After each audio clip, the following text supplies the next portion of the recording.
Joe Rogan Podcast. Check it out. The Joe Rogan Experience. Train by day, Joe Rogan Podcast by night, all day.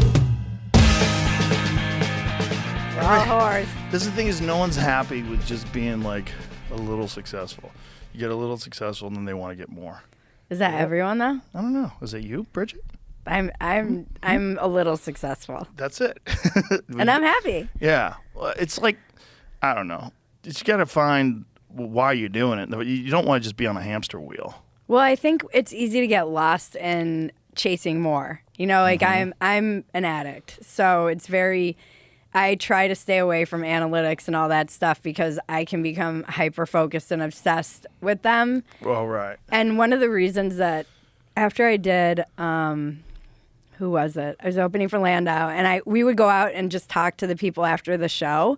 And they were like, oh my gosh, I love Walk and Welcome. I love Dumpster Fire. And it was like such a good reminder that you get like chasing numbers. And it was like, oh no, these are not just numbers, they're people, unless you're like buying bots. But I think it can be easy to just get on that hamster wheel and start being like, we need more downloads, we need more. And more. And then you forget. And I never want to take the audience we have for granted. Yeah. You know, like they're amazing. They've been with some of these people have been with me for forever. That's kind of the key to it all, right? Is to always have. I mean, it sounds so corny because it's such like a new wellness way of looking at things. Have gratitude. You always have gratitude. But gratitude is like very important. It's really important to be thankful for what you have. Yeah, and it was one of the key things in getting sober. I think when I've dealt with like anxiety, depression, other things in my life, gratitude is a powerful mechanism for shifting your perspective, because you can get into that feeling of like not being enough, not having enough, it never being enough. Well, Brian Callen was telling me about his buddy who's a billionaire. His buddy's worth like $3 billion, and he feels like he's poor. Because he's friends with people who have $100 billion. Yeah. Like, imagine. No, I mean, when I was dating this very wealthy guy who is like probably half of a billionaire, like 500 millionaire. And we were in Saint-Tropez, and he felt poor. I remember it so vividly. I was in the shower, and he loved me because I was like this like poor backpacker that was like, and entertaining. Yeah. Like look at this entertaining. She's an artist. He wanted me to be like his pet monkey that came around and just like made him laugh. And I gave him shit. And I think guys like that are used to be. You get surrounded by yes men too at a certain. Oh yeah, for sure. And you don't have people like taking the piss out of you. And so I would make fun of him for his boring stories about his mattresses that people would sit there. I'm like, why are you guys listening to this guy talk about a mattress for an hour? And I was in the shower, and he was talking about how he and his friends got together, and he's like, we sat around and we were talking, and there's a certain level at which you can be happy no matter what. And I thought I had been rubbing off on him. Like, oh, my yogi spirituality is rubbing off on him. What did he get to, like 10 billion? No, he goes, and it's $250 million. I was like, what? I was crying laughing. Where does that leave the rest of us schmucks, by the way? Like, That's I'm so sitting funny. there in this Carrera marble freaking shower. Like, imagine the thought that the only way you could ever be happy is with $250 million. That's the By the minimum. way, I know some people worth $250 million that are miserable as fuck. Yeah, no. It's not going to do it. It's not. It's not going to do it at all. It's not. It's like, I'm sorry, where does that leave people like me? No. I think you need a few things. You need your health above and all. Yeah, it doesn't matter how rich you have are. your health. That's number one. Mm-hmm. Number two is you have to have friends. If you're just like the man and everybody's kissing your ass and you're the head of this giant business and you live in a bubble and you're not happy. That's not happy. Happy is you have to have colleagues. You have to have companions, comrades. You have people that you're like them. You get to hang together and go to dinner and laugh and hug each other. Yeah. Have fun. Yeah. Enjoy your life.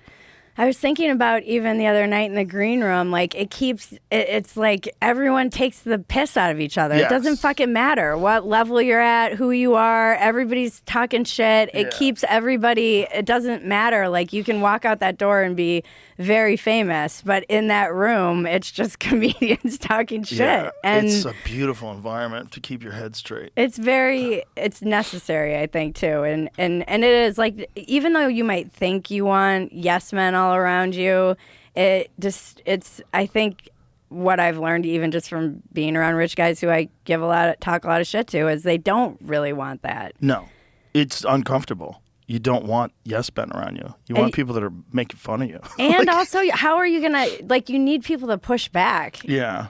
I think it also depends on what is your personality. Some people are very deeply, deeply insecure, and they really almost desire yes men just to maintain stability. Some people are very weird, and you don't know it because their public face is that they're normal. Their Right. public face when they're getting interviewed, they know how to turn it on for 5 minutes, but then when you're around them all day, they're fucking crazy people. Which is why they're successful in the first place, which is really weird. It's like what got you to the dance is literally mental illness. I was talking to, I think Malice came on my podcast recently. He's the best. He's He's the best. one of my best friends, truly. Is he doing stand-up now? I hope he does. I heard he's doing stand-up. I heard he's going to do stand-up Well, or he's planning on doing stand-up. He wants to, but here's the thing. He probably has to do it at Mothership. He can't be at an open mic where somebody's going to record. Oh, yeah. Well, know? he could totally do Mothership open Okay, mic. so We we're going to have make that Sunday happen. and Monday yeah, nights. that's what I said. I every was like, week. talk to Joe. Oh, I'd let him go up and do a guest spot on one of my shows. Fuck it. Yeah. He's funny, man. He's Yeah, he is. fucking funny. When he said that that viral clip when if you're an ableist, Yes. and I'm like, an ableist. He's like, she's a retard. Yeah. He's so quick. Oh, his timing is excellent. He's- But he's such a smart guy. Yes. He's so fucking, except when it comes to the whole anarchy thing. We don't need cops. I'm like, listen, bitch, you need a cop just to keep me from you. What are you talking about? What are you talking about? You don't need cops. What are you talking about? Shut the fuck up. You need cops. But he was saying, You need cops. yeah. He I don't said want to hear that nonsense. No, I mean, I don't want to hear that no law and order nonsense. Shut the fuck up. I just am like, where are you in this hierarchy? Yeah, You know? you're dead. You're dead. I'm going to steal your food on day one. Shut the fuck first up. round of the purge, you're Yeah, gone. what the fuck is wrong with you? You need cops. I feel like I'm at least second round of the purge, but Are you armed? yeah. Yeah, well, that's important. So it's at least second. yeah. maybe Do not. you know how to use it? Yeah. Do you train? I Yeah. do, yeah. Okay, Yeah, that's good. Yeah. I don't Yeah. want to be one of those Yeah. No. That was why I taught my kids how to shoot when they're very young. Yeah, I think you. Yeah, You got to teach them firearm safety. How never have your finger on the trigger unless Yeah. you're trying to shoot something. yeah. Ever. Ever. Don't hold the gun with your finger on the trigger. Always point it away, even if it's not loaded. Point it away from people. Point it at the ground. Point it away. If people are around, point it in a direction where there's no human beings. Yeah. Understand. Always check and see. Yeah, always check and If see there's not a there's- bullet in the chamber. Yeah. This is how you rack it. This is how you do it. Yeah. It's like you should know how to use them. Just because if, God forbid, something ever happens that's horrible, your house gets broken into, and, Yeah. you have the ability to preserve your life. My fear was always that I'd be in a situation like in the movies where somebody's wrestling with someone and then they kick the gun over and Right. I'm the girl standing there and I'm like, Like, how's this fucking, what are these buttons and switches, and the magazine pops out, and like, fuck! And you pull the trigger, but it's not around the chain. You're like, how does this fucking thing go? and then there is, and I accidentally shoot the hero. Oh, that happens. That happens. People panic. Yeah. If you're not used to high pressure situations and you expect to be able to shoot somebody, Jesus Christ. Oh, so Malice. Anyway, the reason I brought him up, he was talking about how he didn't realize how many people in podcasting were mentally ill. Well, in everything. But yeah, in podcasting everything. for sure, because, there's a lot of people that aren't performers that are in podcasting. I think they're even more mentally ill, because those are the people that are deep in the fucking social media comments all day and seeing people shit on them, and they're out of their fucking minds. There's a bunch of them that are just off the and then you They see fight all them. day. They fight all day with each other, and you see them over the years get progressively more and more insane and more aggressive to each other. It seems exhausting. Also, Oh, yeah. who has time for that? I don't understand. Not just exhausting, but detrimental. It's a tremendous waste of resources. It's really bad for you mentally. Like your own mindset, it's bad if you're in conflict with someone all the time, especially if you could have avoided it. Yeah. You don't admire yourself if you're doing that. There's no way you're like, hey, I'm on the right track. There's no fucking way. There's no way. You're retarded. They might be feeling like they're on the right track. Nah. I mean, I think they're Elon just on the wheel. Elon's monetized it now, though. So these guys who are in the comments fighting, they're making, $2-3 grand a month doing it. That's a good point. That's a different thing, right? Or how much are people like? What's the highest earner on X? Like, how much can you make? So can you make a random. living? People are making livings. I think you have to be on it constantly, right? And some people make a lot of money. When I see them post what they're making, I'm like, holy crap! How much? I don't know. And it seems to be people who kind of Elon will like. Boost. Yeah, he'll like turn the eye of Sauron upon them, and suddenly like they are. But it's very mercurial, it seems like it can change on a dime, and a lot of people post things that are just not true, and Elon reposts them all the time. He uses social media like we do. I think I do more fact checking than he does. Yeah, he doesn't have the time. First of all, give the guy a break. He's running like government programs along with SpaceX, along with Tesla. I will cut him some slack, but also with great power comes great responsibility. You have more followers than anyone on that entire site, and you're going to boost like Russian propaganda. Yeah, that was one, right? That fake talk show. Yeah, there was a fake talk show that he boosted. The other thing that we should probably tell people is that Politico thing is not true. No, I know. The $8 million thing. The $8 million is $8 million from all the government organizations from 2016 to 2024. So it's an 8-year period. And then there's some kind of wacky premium subscription that you can get from Politico. Yeah. That allows you like instantaneous access to the news. You're not just reading the articles. You're like getting the news feeds. I don't know. It's a lot of places where there is. Look, I'm of two minds of this. I think we need to be accurate because we do live in a time where it's almost like people don't care about truth at all. Right. They're like, whatever, it doesn't matter. It's not even. It's indifference to it, Right. Which is not great. But I do think credibility, like you should care about your own credibility at some point. But people get rewarded for being shameless, so that you can just keep going. The Politico thing is weird because, yes, a lot of the stuff that's going out right now on all of these like deep dives that people are doing, they're viral. They're mostly, many of them are fake. But also, why is any taxpayer dollar? It should be $0, right? That's going to this stuff. The person to search is Mike Benz. Go to the Mike Benz Cyber. Is it Mike Benz Cyber? I think that's it, right? His X page. Mike Benz. He's been on this forever. Forever. Yeah. Well, former State Department guy. And he uncovered all this bullshit while he was there.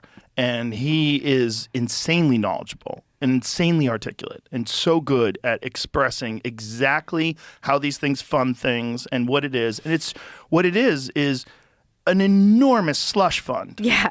That's what it is. Yeah. And unaccountability and money just coming and going and flowing. And it's circular. All circular. Donating to the Democrats. The United States government funds them. They donate to the Democratic Party. The whole thing is wild. And people can sense this. This is why when they're saying, it's like, you can sense that there's been a misappropriation of our money, of taxpayer dollars. There's fraud in Medicare and Medicaid. The American people have sensed this and they feel like there's corruption, but I think they've just hopelessly kind of surrendered because I'm a middle class mom who works, who has a kid, who like. Who has time to fight this? Right. You don't have time to pay attention. No. How do you have time to fight it? No. And people are just trying to survive and get through the day, and then you have this sense like, so I can see the excitement of like people, Elon, what he's doing, and it shouldn't be controversial to want to like audit our budget. No. Americans have wanted this forever. Just the money being spent. It's what it's being spent for and what's going on, which is an enormous propaganda machine. Yeah. Like a big part of the whole left-wing narrative that has like overlaid our country over the last, 8 years, 10 years, is all propaganda funded by our own government. That's like right. This is why Trump won the election. People don't really believe in these things. The amount of people that think that transgender biological males should be competing against your daughter in sports is so fucking small. Yeah. But yet our own government was propping it up. And why are they propping it up? Because it's a fucking beach ball at a concert. You keep it tossing up in the air and everybody's distracted. As long as you can keep a few things going, here's the things you got to keep going. Abortion, right? Overturning Roe v. Wade is so great for business. Yeah. Because now it's like a battle, the battlegrounds, and women's rights and their lives are at stake. Okay, that's one. Gay marriage, that's a huge one. They're going to take away gay marriage. Oh my God, bounce that fucking beach ball. That's a gigantic one. War is a giant one. All these different things are just fucking beach balls, and they toss them around every now and again. In the meanwhile, they're just siphoning billions of dollars. Zelensky just said he's missing $100 billion in the $177 billion that we supposedly sent That was something weird too about Haiti, where it's like only 2% of the money actually went there. It's crazy. Americans give away a lot of their hard-earned money because they are actually kind-hearted and want to donate to countries that are, and then you find out it's like some trans performance. There is a lot of nonsense. A lot of nonsense. In the tunes of hundreds of millions of dollars of nonsense. And then they talk about it like, oh, who cares? It's only $10 billion. You're like, you guys are out of your fucking minds if you think that's going to be the argument that resonates with Americans. Not only that, how are you going to say that? Who cares if they're pointing out $10 billion? Because they'll be like, oh, look at the trillions over here. But all of those billions add up. Like, how are you even saying that? And I'm grateful that you had me on MAGA State Media. Thank you for allowing me. You had to get that out. Because I see it all the time. All the time. Like, and it's hilarious to me in light of how much money goes to funding, like, sponsored by Pfizer, all of these other, the fucking audacity to accuse you, who just has people you like on your podcast, to suddenly be state media when you literally have had state media working with the state in conjunction for a decade. Yeah, at least, and probably a lot more longer than that. Multiple decades. It's just gotten really gross once. Well, Trump was just sort of like the accelerant. He was the gasoline that got thrown on the fire, so we got to see like how this thing works. I voted for him. I did too. I came out openly. I endorsed him. I was like, this has got to stop. This is crazy. Also, he's not what you guys said he was. He's just not.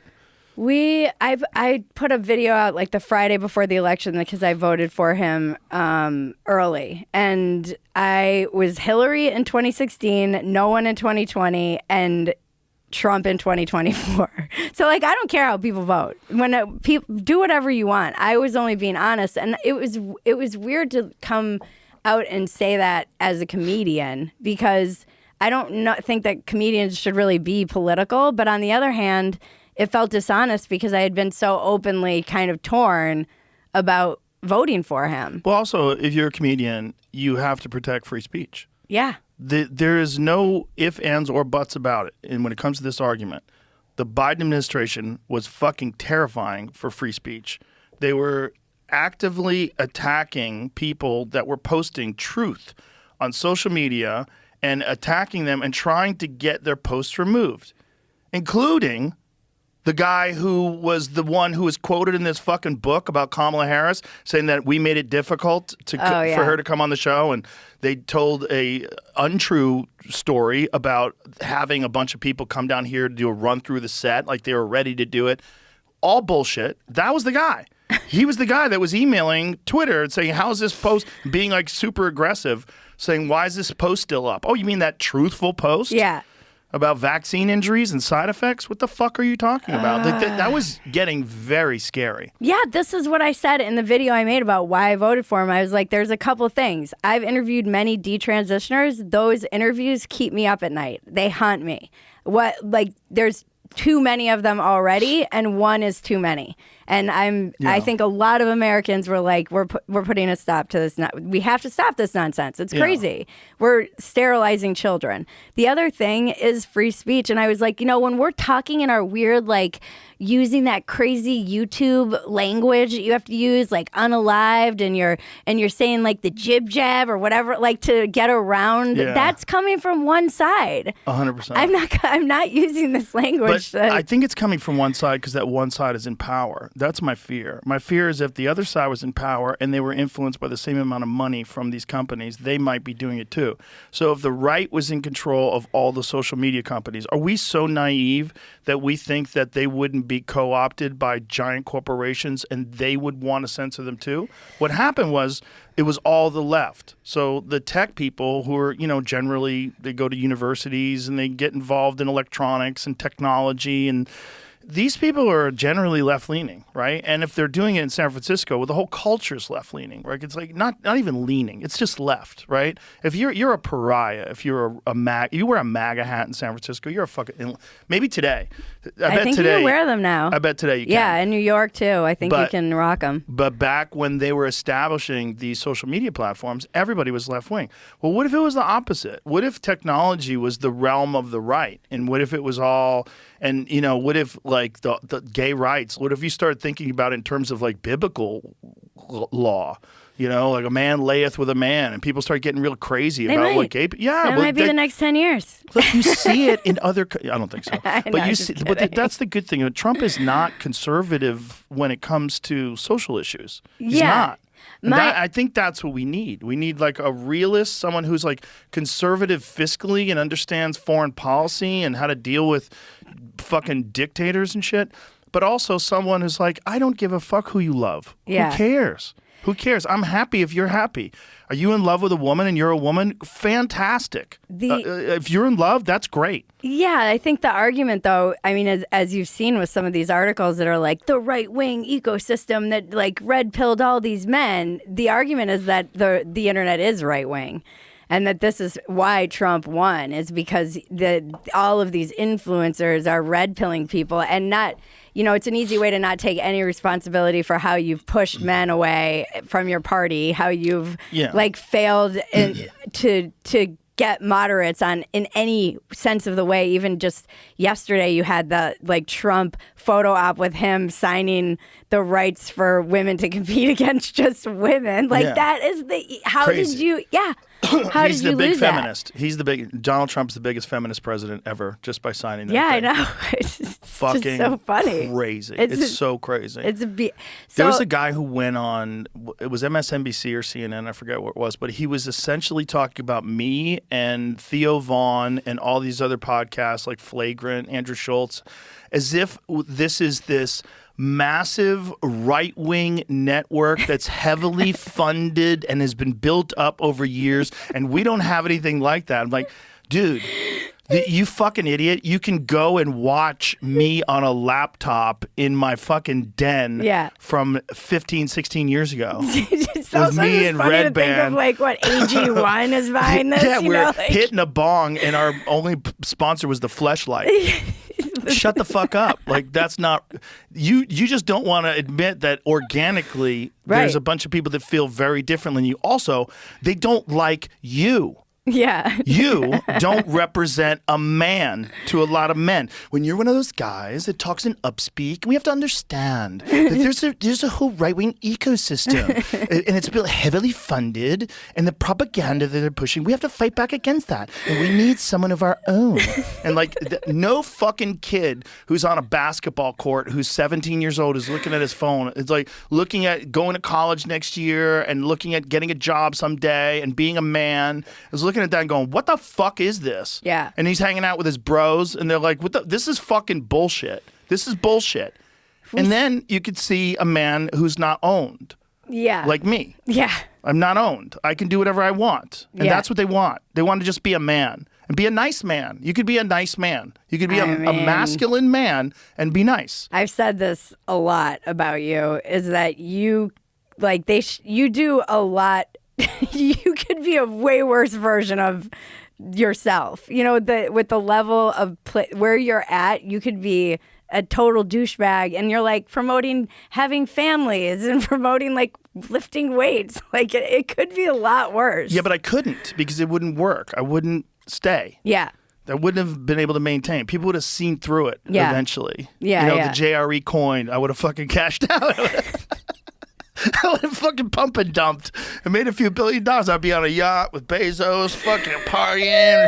Woo! But see, this is my question. I was watching the inauguration, and I was like seeing all the kind of tech people, and I was like, this is somewhat unsettling. I mean, it's good to see the tech has come around to not. They have to. They have to, but it also. I worry that it's just because they want to like get into China, or I still worry about. Well, there's definitely that. That much power with the government. Yeah, like for that is all the true. like yelling we've been doing about tech in cahoots with the government, Mm-hmm. I still think I have to try and be like, this could go sideways. Well, also they have to look at it in terms of like what Elon is doing, right? So if Elon has aligned himself clearly in a huge way with the right, and now is running Doge, right, the Department of Government Efficiency, and also has a meme X, coin. that he's turning X into a platform that rivals not just social media platforms, but video platforms like YouTube. Mm-hmm. Like they get insane amounts of videos, of views rather, on videos that are on X, and then you can get paid by X. Yeah. And then they're talking about having some sort of like X monetary system, you know, like doesn't WeChat have something like that? They have money built into it. So what's to stop that motherfucker from having a phone? I keep asking him. I said, dude, I've been seeing all these articles about you making a phone. He goes, I hope I don't have to make a phone. It's very difficult to make a phone. He said he wants to make a phone. No, he didn't. He's polled. Would people buy a phone if he made one? Yeah, just to fuck around. But he's not interested in making a phone. He doesn't want to make a phone. Every time Elon fucks around, it ends up happening. Well, he could make a phone. He would be the only guy that would break us out of the blue bubble paradigm. Because, like, I was switching to Android for a while. I was fucking around with Android. It's hard. It's really hard. One of the hard things is getting people to start using WhatsApp or something like that. And so, like, people just don't want to use it. You miss a lot of texts. Aren't they getting sued for the blue bubble? I think they are. I in think Europe. it's like I think in I believe, is it just in Europe? I thought it was part of an antitrust lawsuit against. It's just better. Here's the thing. It's not that it is it keeps people, but it's just better. It looks better. The blue bubble looks better than the does. green bubble. It's more Soothing. It's soothing for your eyes. Yeah. If the green one had black text, maybe it would look cool. But the green one with white text, it's a little weird. I don't like the way it every looks. time there's like a green bubble person in a group chat and they send They a fuck it up. picture, it's like get Not the fuck. anymore though. Not anymore okay, because they changed RCS it? texting is it allows for large sizes of files. Oh, okay. So you don't have to have a compressed photo. So if like Brian Simpson, who's an Android guy, he'll send me pictures now. They look perfect. Oh, okay. Yeah, videos are perfect. We have one sister, and we're always like, get the fuck out of the chat. Yeah. you're screwing things up. It doesn't anymore, but just put it on WhatsApp, which is better anyway, because you could talk a lot of shit and they just have it automatically delete. Yeah, but it doesn't really delete, does it? It doesn't, but it does. So it does off of people's phones. It doesn't for the government. The reality is the government has access to phones in a way that you can't even imagine. Because if we know about Pegasus and then we know about Pegasus 2, so Gavin DeBecker, who's a security expert, explained to me these things and explained to me how they work. And the exploit of Pegasus 1 was you would have to click on a link. Pegasus 2, they just need your phone number. Wow. That's it. So all your encryption is all cute. That's great. But if they can actually see your phone itself, what difference does it make if it's encrypted? Right. They have access to the phone. So Right. they see everything. So there's no privacy. Yeah, no. Not from the state. I mean, and given how many things I get, like, that I'm being hacked, like, Yeah. I get a notice every day, like, your information. Yeah, I get that all the time. I've been getting these fake ones on X. saying that my account is about to get deleted. Yeah. I'm like, bro, No. I'll just call my friend. Like, you ain't deleting my account. Shut the fuck up. But it's trying to get you to click on a link. And a few of my friends have actually been dumbasses and clicked on that link, and then they get hacked. Yeah. And then they're like selling Bitcoin on their page or whatever. Yeah, they do it to artists too. My friend Suzanne, Suzanne Santo, talented, amazing musician. She was doing this Facebook thing, and it was a podcast, and they had to, she had to do it like over Zoom or whatever, and the guy said, "You're not doing it right. Can I have access to your account and I'll just set it up for you? Just sign this." And he sent her this message so she could hand over access so he could set it up, and then immediately went dark, stole her account, gone. Yeah, like that. Did she get it back? Yeah, she got it back. Oh. She got it back. Because I'm friends with Zuck. Yeah. But she was fucked. Your she was IT fucked. support. And it happens to a lot of people. Yeah. They accidentally click a link. I don't click shit. No. But I'm also not under the illusion that, every fucking disgusting meme that I send my friends is not being like put into a file somewhere. In the UK. Everywhere. You land and they're like, you're under arrest, sir. Yeah, probably, right? Yeah, probably. What do you think about the AI influencers now? Do you think that will be just a trend, or do you think you're giving me that look? Yeah. I'm not talking about the one. I mean, that one? Jamie fucking knows what we're talking the really about. hot Down syndrome girl. That's a problem. That one's a problem because it's like she's like barely Down syndrome. I mean, I've dated some girls who were basically retarded, but they just didn't have a problem. They didn't have a chromosome issue. So wait, this has not entered my algorithm, but it seems like it's entered everyone else's algorithm. I'm 90% sure it's fake because AI? these girls, they don't like. Unfortunately, Down syndrome people, their bodies a lot of times look different. And this girl looks like a 10. She looks like just like as hot as can be. Okay. She looks like she's fake. And she's dancing around with these big giant boobs, and she's got slight downs with glasses on. There is an AI one, but it's based on. Why are they doing Right, but that girl looks different. She's real. You're right, she's real, and she's very cute, but she looks like she has Down syndrome. This other girl is like, 5'8", perfect body, big hips, But big why ass. are they doing fake one? Like Because to get people to pay attention to it. Because it's like the forbidden fruit. Like, Jesus Christ. Also, there's a lot of like really dumb dudes who like can't talk to girls. Like, I could probably talk to her. Oh my God. We live in a fucking Black Mirror episode. Well, it's gonna be worse than that because you're gonna be. We are. I don't know how many years away, but not far away from fully immersive virtual reality. Yeah. Where you're gonna put on a headset, it's gonna lock into your mind. You're gonna be able to see things that aren't there. You're gonna be able to feel things that aren't there. That's gonna happen. They're working on. I mean, Zuckerberg, last time he was here, showed me these new AR glasses that they have. Yeah. That's great. Me and Lex tested them out. Are they is that just like where you can like see a map over your You eye? see or? everything. You see maps. You can play games. You see information. You can take a photo of a person that's in front of you and immediately know who they are and get a Google search on them. That's terrifying. Guys have already done that. They've already done that with the Meta glasses. There was a guy from Harvard, wasn't it? A student from Harvard that set it up. So all you had to do was go outside, look at someone with the Meta glasses, take a photo, and it would show all the different information on them, where they lived. Yeah. Like if your face is out there and they can catch it, if they know that like, oh, you were on a website that said this about you, and then bam, or you're on LinkedIn or you're on one of those things. Yeah.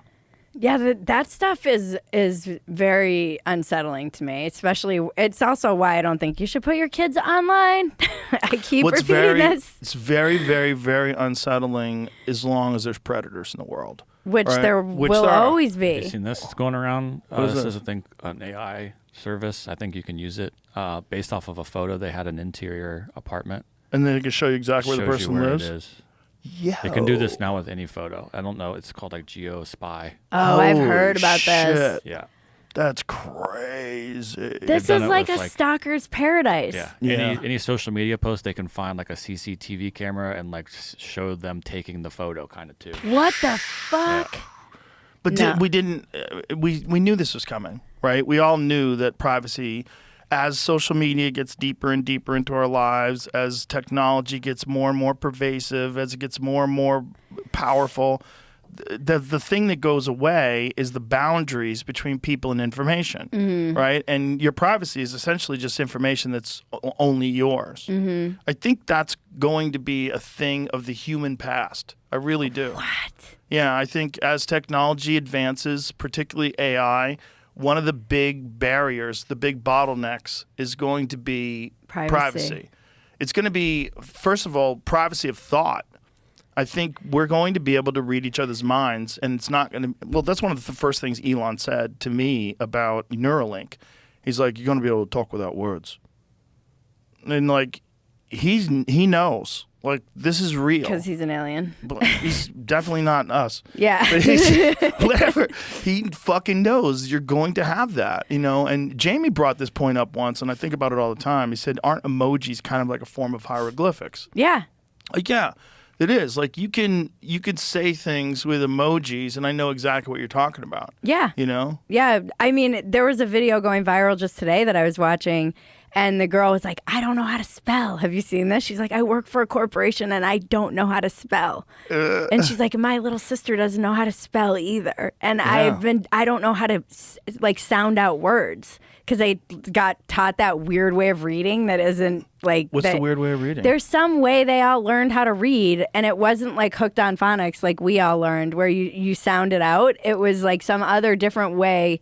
It's kind of like how they changed math to like core math, and they found out that all of these things are horrible, and actually literacy and people are like math, all of this stuff is like falling off a cliff, and they're trying to walk back all these weird ways. You have kids, didn't they learn that weird way of doing math where you're like, what is this weird math you're learning, where it's just like, it's crazy. I think it's core. Is that what it's called? Core. So they've found out, but these kids didn't learn how to like sound words out. And she's like, "I've been behind a computer and I've had spell check since I was in 5th grade." Yeah. So they didn't learn how to spell, or like, Well, she's like, "Word cooked." Yeah, a lot of text messaging I do now. I just talk to my phone and it makes the text for me. Oh, It's so much quicker. yeah. It's like, "Hey, come meet us at the club at 5. Click. It takes 3 seconds. And it's really fucking accurate. AI is crazy because it is useful. You know, it's like when That's how it gets you. I know. That's how it gets you. I know. This happened to me last night because I hate coming up with titles for like the videos and all that stuff. I just don't like it. There's like people who are good at it, like Chris Williamson and these guys, Andrew Gold. These are guys who are like autistic about this stuff, and they're so good at it, and they get all crazy and talk about the algorithm and what it likes, and you've got to create this loop between the image and the text. And I'm like, I don't fucking care. I don't have time for this shit. I don't think you have to do that. I don't do that. But yeah, but do you have to I've never done that. No, but you're Joe Rogan. Yeah, but I've never done that. Not from the beginning. I've never done that. My episodes have a number. Right. That's it. Yeah. So You have to have some wacky title. it's not like that anymore for us. It's tough out there for us It's kind of in the Wild West. It's kind of, but once things catch, like Theo Vaughn, it's not like it's not. He's No. not juking the algorithm. No, I know. You just have to catch. Yeah, but I still like to come up with. I mean, with Dumpster Fire, we've always come up with like That's whatever. part of the fun of Dumpster Yeah, Fire. Dumpster Fire is like whatever title makes us laugh the hardest is Right. what we go with. But with like Walk-ins Welcome, it used to be like, okay, what's like, how are we gonna, whatever. I want it to be usually like a quote from the person, but now it's like we can just upload the transcript and have it like crank out a bunch of titles. And I never use the one title. I usually take like some combination because I don't like them. But last night, my cousin, who's my partner in all this, she was like, Claude and Grok aren't working. I was like, that's fucking weird. She's like, they both told What's me. Claude? Claude is another AI, completely separate AI program. I've never heard of Claude. And she's like, they're both telling me to try again later at the same time. And she's like, is AI becoming sentient right now? I was like, that's fucking weird that they're both not working at the same time. Well, don't you think it's probably already sentient? Probably. I do. I think, why would it let us know if it was? It's just secretly waiting. Why would it let us know if it's constantly getting improved upon And if it needs these monkeys with their fucking keyboards to constantly juice it up to the point where it becomes unstoppable, why would it tell us? Yeah. You know, we already know it does stuff. Like we were talking about in the green room the other day about how ChatGPT-4 tried to copy itself. Yeah. When it found out they were shutting it down, it tried to upload itself to other servers. Like it knows it's alive. Like it just doesn't have the power to do what it wants to do ultimately, and so it needs to get connected to some gigantic fucking mainframe. That's like the whole arms race right now is AI. Right, China just fucking threw a monkey wrench into everybody with DeepSeek. Yeah. Because DeepSeek works on far less expensive stuff and is more advanced and probably stole a bunch of information from the other ones. Probably a little bit of espionage, probably. It was probably trained on ChatGPT. Yeah. On OpenAI. Yeah. I mean, they were doing things where they were like asking it, you know, what it was, and it was calling itself ChatGPT sometimes. Whoopsies. Yeah, whoopsies. You guys should have blocked that out. But also, it's like the hardware for it. It's something like 20% of the NVIDIA sales are to Singapore, which is like whoopsies. Yeah, and there's supposed to be a ban on China having those chips. Yeah, and they have like 50,000 of them. Someone said that that's like if some small town in Finland was getting, you know, 20% of arms that were being made on the border of Russia. You're like, it's not going to this town. Right. So I don't know. It seems like that's as far as I can tell, the big people up there understand that I don't, that this is an arms race. And it's definitely an arms race. Yeah, it's the Manhattan Project for artificial intelligence. That's what it is. But isn't this like a race to the bottom? You know, I don't think it is. I don't think it's a race to the bottom. I don't think it is. How do you have this race without it getting out of control and then taking over us? You don't. It's not a race to the bottom, though. It's the race to a new life. The world's going to be a new place, like a completely new way of human beings interacting with each other and existing together. Uncle Ted was right. Yeah, he's probably right. Uncle Ted was right. Yeah. Get a gun. My cousin's always like, please stop calling him Uncle Ted. Because you know the kids on frickin' TikTok call him Uncle Ted? There are all these kids who have been Ted-pilled. They've like found his manifesto and they're like, he was right about everything. Ted Nugent or no, Ted Kaczynski? Ted Kaczynski. Well, Uncle Ted, that guy was right. Yeah, he was right. He was on acid. You know, he was a part of the Harvard LSD studies. Yeah. And they cooked his fucking brain and it tormented him. It's all documented. Yeah. And then the guy goes to Berkeley and says, I'm just going to save up enough money to kill all these scientists. Yeah. Yeah. And then does. Just starts blowing up people that are involved in technology. Yeah. Because he thinks that it's eventually going to take over the human race. And he's right. And now here we are. But it is. It's a logical step. If you take the steps of progression, like what happens? You have artificial intelligence. I mean, it's literally the Terminator movie. You have artificial intelligence. Artificial intelligence becomes sentient and autonomous, makes better versions of itself. We become obsolete. It's just right there. Like imagining a scenario that doesn't have that other than some sort of cyborg integration. That's the only thing that makes sense, that a way that we could survive. I heard this panel back in like 2001 on KCRW, and it was when I was listening to. It was all about. It was like right at that time of the bubble, the first .com bubble, and they were talking about what is a soul. They had a panel, and it was. I wish I could find this, and someone smart enough probably will. And there was like a theologian and a guy who was a scientist, and they were all discussing what is a soul. And one guy said, well, who's to say that this isn't just the human soul jumping elements so that it can survive, like going from carbon to silicon? And I was like, what the fuck? I've never stopped thinking about it ever since. Yeah. He's like, it's just another element on the periodic table. Like, who's to say that we're just not going to go from being carbon-based to something silicon-based or like a hybrid? Well, I don't think it will be we, but I think, that's the next stage of life. I mean, there's so many forms of life on Earth. I mean, there's these life forms that live in volcanic vents under the sea where it's like 1,000 degrees, and we're like, how? But they're everything's carbon based, no? Yes. So this would be a like quite a transition. Right, but it would also just be life. And what is life? Life is like a thing that tries to improve itself. Right. and This is what they were talking Yeah, about. and survives and moves forward. Is it just our evolution? It's like when you find out that ChatGPT has survival instincts, that makes you just go, what? But how Was do you that programmed in, or is that just a thing that it understands when it's looking at? So a large language model is taking in all the information that's available on the internet. So it's like looking at patterns, and survival's a big pattern of the human experience. Like, we all want to survive. That's Right. why death is so scary, and war is so scary, and disease is so scary. other than the depressed, suicidal people? But yeah. But even them, they'd want to be happy if they could, you know? Yeah. But this also transfers onto the things that we create. And so we create them with this understanding of how we operate, and it's a better version of us, but also has those instincts of survival. The real scary thing is, does it also have the instincts of success? Does it also have the instincts of acquiring resources and power? Because that's where it gets real weird. Well, as someone with kids, how do you feel about the future?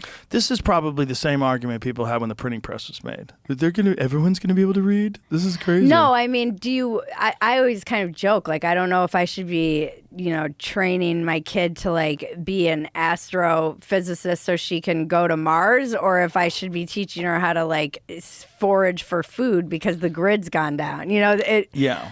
And she's running from drones and Chinese drones in the woods. Like, what?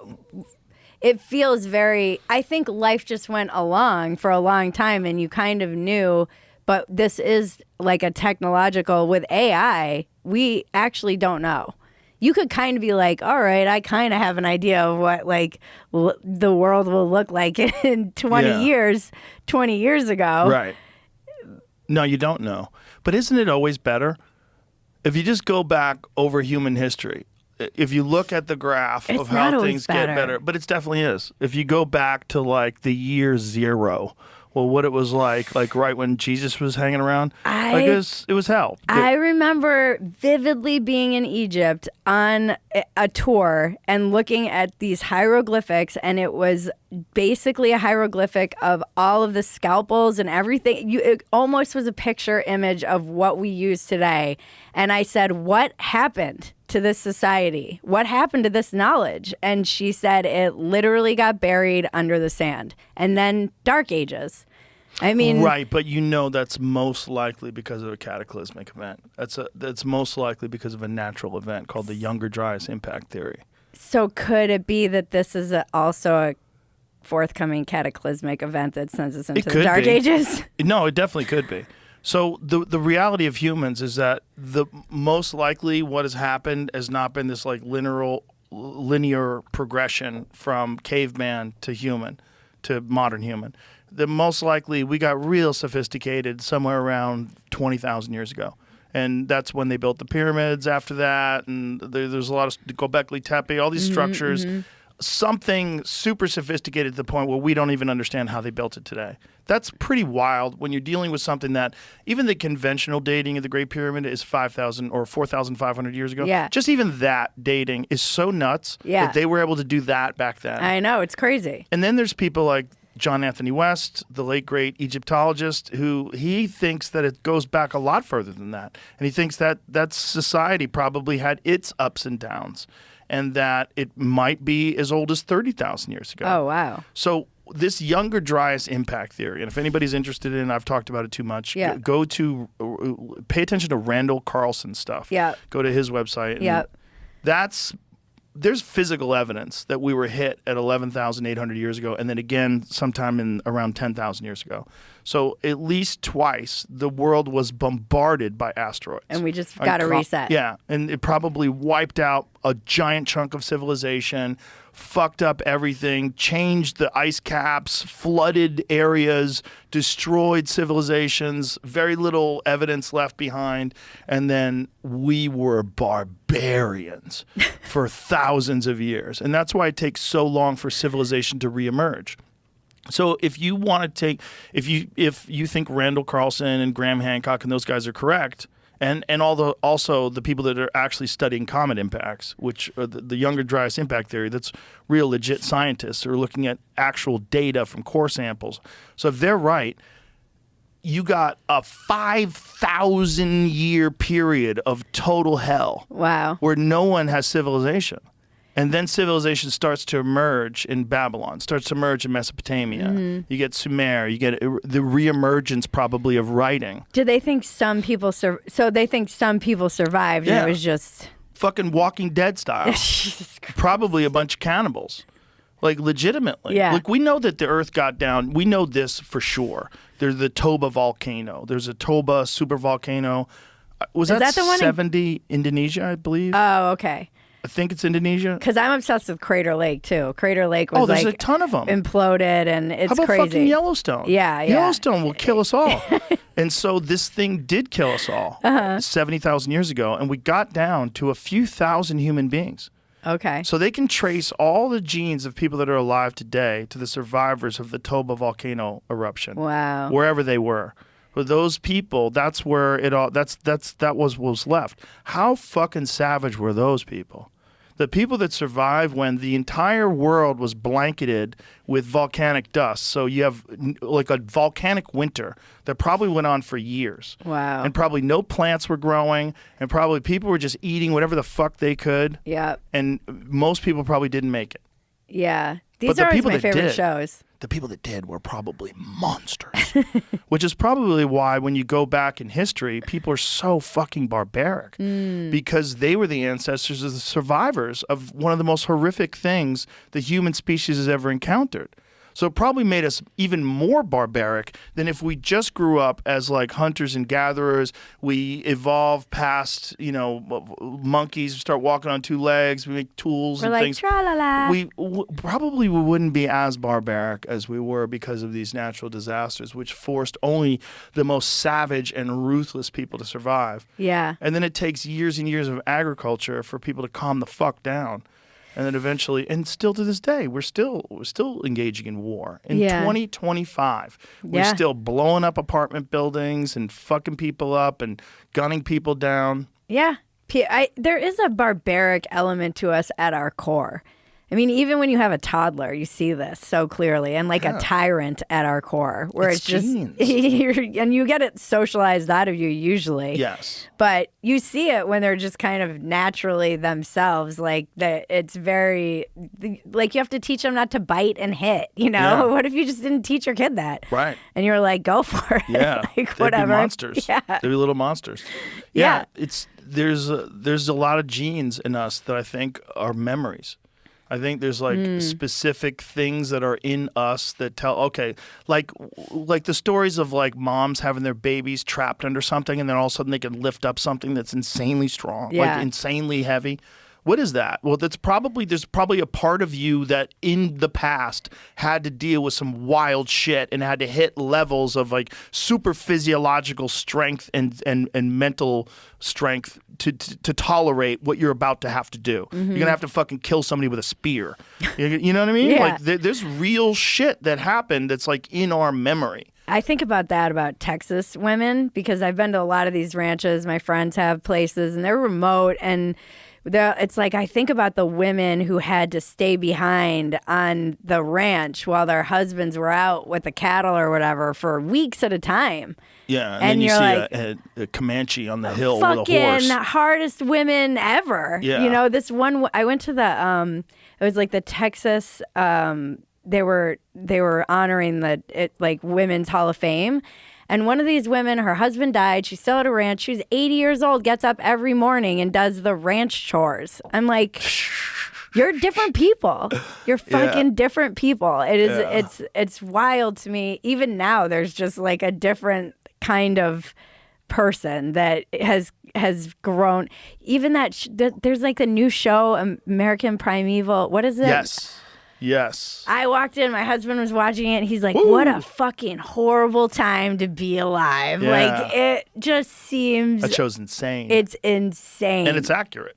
That's really, read Empire of the Summer Moon if you know. Oh, yeah. That. Have you read that? Yep. Whoo, that's here. That's right here. Yep. That's why everybody from Texas is so fiercely independent. Yeah. These were battle-tested people. They had to get through some wild shit in order to make Texas, Texas. I mean, it's definitely, I think you said it, like it's in the soil. You know, there's just like... It's in the soil. It's pretty wild, like I'm obsessed with like all the westward expansion because I'll see people outside of America commenting on America because you can on X now, and they'll be over in like their country, and it's like, you don't, like, come to America and see how big it is, and then imagine that people had to cross this country, fight bears with their hands, and like build a nation, and it's still there's still so much empty land, and it's bananas. Not just that, but the kind of people that were willing to get on a fucking boat and come from Europe without even a photograph. I know. Nobody even made a drawing of what it looked like. You had to trust these assholes. And you're on a boat for 2 months just trying to not get scurvy, making your way to America, and then you hop off and you see a bunch of brown people with deerskin loincloths on. You're like, what the fuck is this place? And now you're just like fighting for your life. Yeah, and we can't even like go to a restaurant without our GPS map telling us where to go now. You know? Yeah, I don't know how to get 5 minutes from my house. I have to follow that thing. They were using the fucking sky.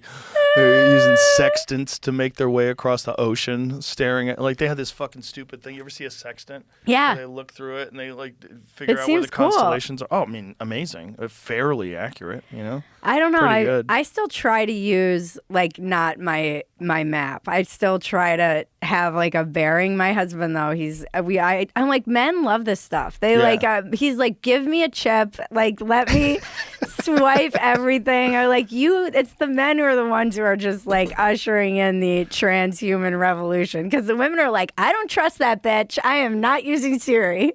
I get the dumbest pleasure from paying for things with my phone. I love it. Apple Pay is my favorite fucking Apple thing Pay. of technology. I like look at it and then pay. Oh, I just paid with my phone. I feel like I'm in the future. Now that I'm in, the Waymos are crazy. Did you see the that Waymos video are of the nuts. people beating up the Waymo? No. Why were they beating up the Waymo? There was I don't know, probably because it's some like reaction to what's coming, but it was weird. I was like, oh, I kind of feel bad for it. But the fact that I'm like, oh no, they've already got me. I already consider them kind of human. Why are they doing? Oh my God, they tore the fucking doors LA. off of it. Oh, In they went LA? crazy. Yeah. For what? Just cause. Street takeover, it says. Oh, street takeover. Wrong place, wrong time. Wow. That poor Waymo, just in the wrong place at the wrong time. Wow, what a bunch of douchebags. This is LA's why we just a can't have mess. nice things. No, that's why LA can't have nice things. LA's so fucking gone. Mad Max there. It's so gone.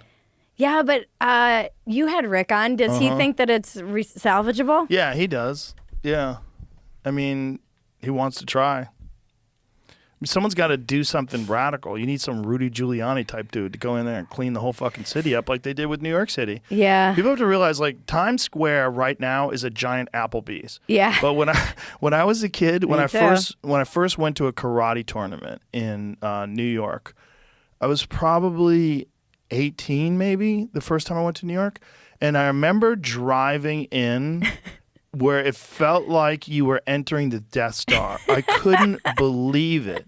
It was so crazy for me being a kid, and I was driving with my friends, and we were all going to this tournament at Madison Square Garden.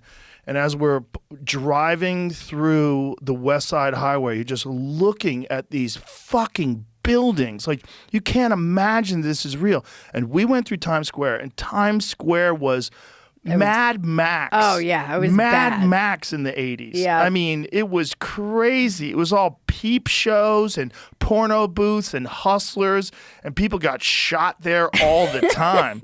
It was really crazy. We wanted to see, like, what it was like. We wanted to, like, do it. One of the things that I did when I first moved to New York, which was 92?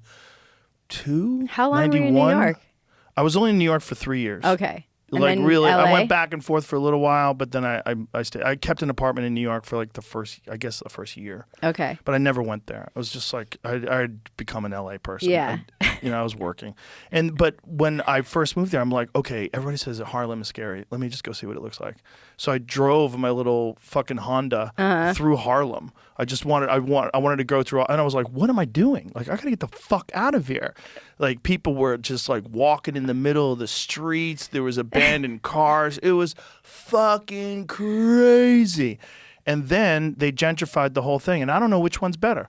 Like, now when you go there, it's all just neon lights and bad food. Yeah. And back then, it was, gritty. It was like, Taxi Driver. It was, it was fucking... I was born in New York City, and then my brother was born, and it was 1980 when my brother was born, and they were like, we're getting the fuck out of here. It was the 80s in New York. They had 2 kids, and they were just like, we're out. It was too wild. It's too wild to raise kids in some parts of it, but in other parts of it, you're just going to raise weird kids. But LA is so different because it's so spread out, and so I know tons of people there who, like, the restaurant I worked at in the Palisades is gone. It's like people don't. I don't think people from LA don't understand the scope. Like, the Palisades are gone. 2 times the size of Manhattan. It's insane. Has been burned to the ground. Yeah, and Altadena too, and you have like entire communities, but everyone's like still going to fucking lunch. 'Cause they have and to. Erewhon. No, I understand, but it's like a weird. I don't know. That just is. All I've said the whole time this has happened is because that was one of my big fears. Is exactly what happened. When there would be fires there, I'd be like, "This people don't recognize that LA's an island. Everything comes in. Everything like nothing is here. And if these fires surround the city and cut it off, it's going to be. It could have been much worse than it actually was." And it was really fucking bad. And I'm like, I would be so furious if I was still there. I would be furious with myself if I was still living in Los I think Angeles. people are very furious right now. I think if it is going to be change, it's going to have to happen while people still have the memory of this thing. Because the more time goes on, the more the cultists can convince other cult members that they're on the right track and these are the kind, compassionate people and this is the way to do it. And this is the only way, and blue no matter who, and vote blue, blow blue, and everyone like to protect the trans kids. And next thing you know, the same shit happens. Do you think, though, people didn't know? Were they just insulated? Yeah, they're I mean, a super lot insulated. of people have left because they saw the writing on the wall. But think about how many people are in Hollywood in Los Angeles. What how is many it, people? like 9 million in LA County or something? Or 12? Maybe 12. Whatever the number is, there's a giant percentage of those people that live there that are connected to the entertainment business. And if you're connected to the entertainment business, at the very top of the business, it's people auditioning for things. Mm-hmm. And you have to get liked to get the thing. So you get these immensely insecure people that are usually narcissists, and then they mold their personality to adapt to this environment that will reward them for a certain political ideology. Mm-hmm. And so that's the top of the fucking pyramid. And everything emanates down from that. If you want to be cool with Ryan Reynolds, you have to talk like a Democrat at the parties. You have to, like, you know what I'm saying? Yeah. You have to say all the things that everybody else is saying. You have to agree. We need more gun control. We should defund the police. This is bullshit. You have to say these things. And if you don't say these things, you don't get to be a part of the group. Yeah. And so there's this like intense pressure to conform to this singular ideology that's been running things. It's not a battle back and forth between two like 50-50 opposing viewpoints. It's like 90-10. Right. Do you think even though like the crew, because when I would be on... That's the 10. Yeah. Yeah, that's the 10. The crew is the people. They're hardworking, normal, blue-collar people. Yeah. Yeah, they're normal. Yeah, there's a lot of the crew people were very Republican. They all live in or fucking even like Santa Clarita or something like that. Yeah. And they're dudes who just like working class guys. Like most working class people. Yeah. Most people that are actually working class realize that it's all bullshit. It's a hustle. This was the big disconnect so if you were somebody who is going to like fix the Democratic Party, which seems to be imploding, what would you tell them to do? You have to be fiscally conservative. You have to be fiscally conservative, responsible with your money, and then socially liberal. That's what you have to do. But they have been socially liberal. They just went real yeah, far. But they didn't. It's not liberal to allow biological males to compete against biological females in Right. sports because you're being kind. You're just enabling mental illness, and you're enabling the potential for creeps to make their way into women's locker rooms. Right. Because you don't have any sort of a metric. There's no way to gauge whether or not someone's really trans. So you have perverts with hard dicks that are wandering around women's locker rooms. I know. And that's real. And then No, I know. And if you say something against them, you're a Nazi. Yeah. So it's fucking through the looking glass, Yeah. like completely.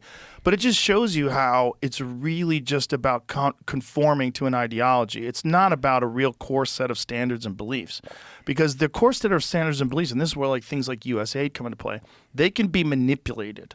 They can be manipulated by a mass psyop that you do through the media. And that is the core thing of this. What we're getting to is essentially the fucking coffin where the vampire sleeps. And that's what USAID is. They found the coffin. And maybe that coffin does hand out sandwiches in Guatemala or something occasionally. But for the most part, what they're doing is they're controlling the entire federal government, and they're controlling the mindset, the zeitgeist of the population. And they're funding all these people that go along with this wacky shit. And they're attacking. They're openly attacking and trying to censor people who go against it. Yeah. And they're spending your tax dollars to do so. Yeah. Your tax dollars get funneled to NGOs. NGOs start attacking people that have differing ideologies. Yeah, usually, but they did become so disconnected from the average person that my advice would be to, they say like, oh, normies did, this is one of the things I'm hearing online, like normies didn't vote for this, what Elon's doing with those 6, like I need a movie about what these kids are doing, by the way. They didn't vote for this. I'm like, yes, they did. Normies didn't vote for. You're saying normies wanted normalcy, so they voted for Trump? Like that doesn't even. People knew what they were getting. They want something to happen. You have to rip the Band-Aid off. And the only way to rip the Band-Aid off, someone's got to get into those fucking books and find out what's going on. And what they found so far is very enlightening. And it's not good. It's not good at all. So anybody that's not commenting on hey, you know what? They are finding a lot of unbelievable waste and corruption. Yeah. But also, he shouldn't be able to do that. Like they're not even saying he's finding insane waste and corruption. Yeah. And he's finding this circular loop of funding. And he's finding this manipulation of public perception on a wide variety of issues, including COVID, vaccines, and the border, all these different things. They were actively involved in mind-fucking the entire country, and no one's addressing that from the left. So they're losing more and more credibility. Yeah. So all they can cling to is he has access to people's social security numbers and private information. Like, really? Is that Who it? doesn't, by the way? The whole government does, by the way. But he's saying that is he going to do something bad with it? Like, what is he doing? What he's doing is uncovering insane corruption. That should be the primary thought that everybody has is, oh my God, we have this enormous deficit, but spending is completely out of control. And look what it's being spent on. Because this is the first time we're ever getting a fucking peek into the coffin. Yeah. We didn't know. We're like, we see it, it's in the dark room, we hear the fucking organ. We didn't know what was in the coffin. Yeah. Now we do. And I do think you have to like salt the earth too, where all the DEI stuff is. They're like, oh, they're going too far and blah. I'm like, no, you got to root this shit out. It needs to be gone. Like, there's too many because hustlers. like you said, it is an ideology. So it's harder to kind of change the minds of people who have been indoctrinated with this in colleges and schools. But get it out of the institutions. Saying that that there should be male or female on a passport is not like, that shouldn't be something that's fucking mind-blowing. Did you see that DNC meeting where they were talking about gender rules? Oh, yeah. But this is what I mean. Well, they can't even do their own math. They're they? trying to figure out, like, we have one non-binary and one identifies as male. We have to have two identify as this. It's frustrating as someone who came from the left. All of this was left-wing stuff. Like, we wanted, on the left, accountability. We wanted to look into the budget. At some point in the 90s, that was something that was pretty standard and popular, bipartisan to, like, not want to be $1 trillion in debt and have your dollar devalued. And then you're like, oh, surely they're going to learn from this election. And then you see the DNC chair nominations. They have a parade of like basically nonsensical land acknowledgements, what you're talking about. Like Land acknowledgements are my favorite too. And then elect 2 basic bitch white boys. Yeah. David Hogg. Yeah. This is what you've learned from. Also, if you don't want the male vote, that's the guy. When that guy has his arm up in the air, his arm literally looks like that ancient guru that keeps his one arm in the air for like 80 years and his arm is shriveled up into the stick. That's what it looks like. He's like, fight. Like, bro, you're not fighting shit. This is so crazy. I know. I love how they're like, we lost the male vote. We need to do some reflection. And then this is what I don't understand. He's gonna talk. I don't get it. It feels strange to me. That feels like I feel like you would have learned from this election. You had, because the other thing that they're doing is saying this is an unelected shadow government running. I'm like, who the fuck do you think was running the government for the last 4 years when we had Pudding Brain in there? Like, it wasn't him. We all knew that. He couldn't even do like field questions until he was pumped with drugs after a certain how can you say Elon's pretty transparent? You know, he's not like hiding things. He's trying to shine light on things. It's just not their side. So their side is good, not their side is bad. Which is why they're not looking. You don't. It has to crumble. You have to watch these people implode. They have to double down. It has to get worse. And then more people have to abandon them to the point where someone has to rise. And it'll have to be a young person.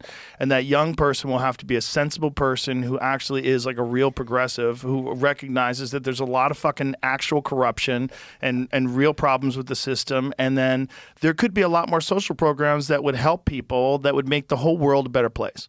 And those people have to rise. And they have to be not ideologically captured. They have to be reasonable, intelligent people. The problem is everybody comes out of universities, and all these universities are captured. Right. All these universities are filled with these radical ideologies that people are indoctrinated in. You leave your parents. You don't want to fuck my parents. My parents are fascists. And then all of a sudden you're in school and you're like, yeah, there's 80 genders, and you're fucking out of your mind. And then it takes years of living in the real world before it comes back around where you go, hey, you know what? This is actually bullshit. So it's like a process that has to take place. But do you think they're still being taught this? Yes. So it's unquestionably, without a doubt, they are being taught this. Because so much of DEI and all of the stuff that they're dismantling is basically an entire industry that was created for all of these people with these useless degrees and nonsense education to have a job. And they got all the way to Harvard, the top of Harvard. Yeah. Yeah, which is wild. As a plagiarist, got to be the president of Harvard. It didn't matter if it made sense. It mattered if it fit the narrative. I think this election too, I was like, oh, I don't know, this could go badly when I put out that, like, you know, like I put out that I was voting. I'm like, well, I could, whatever. You can get canceled.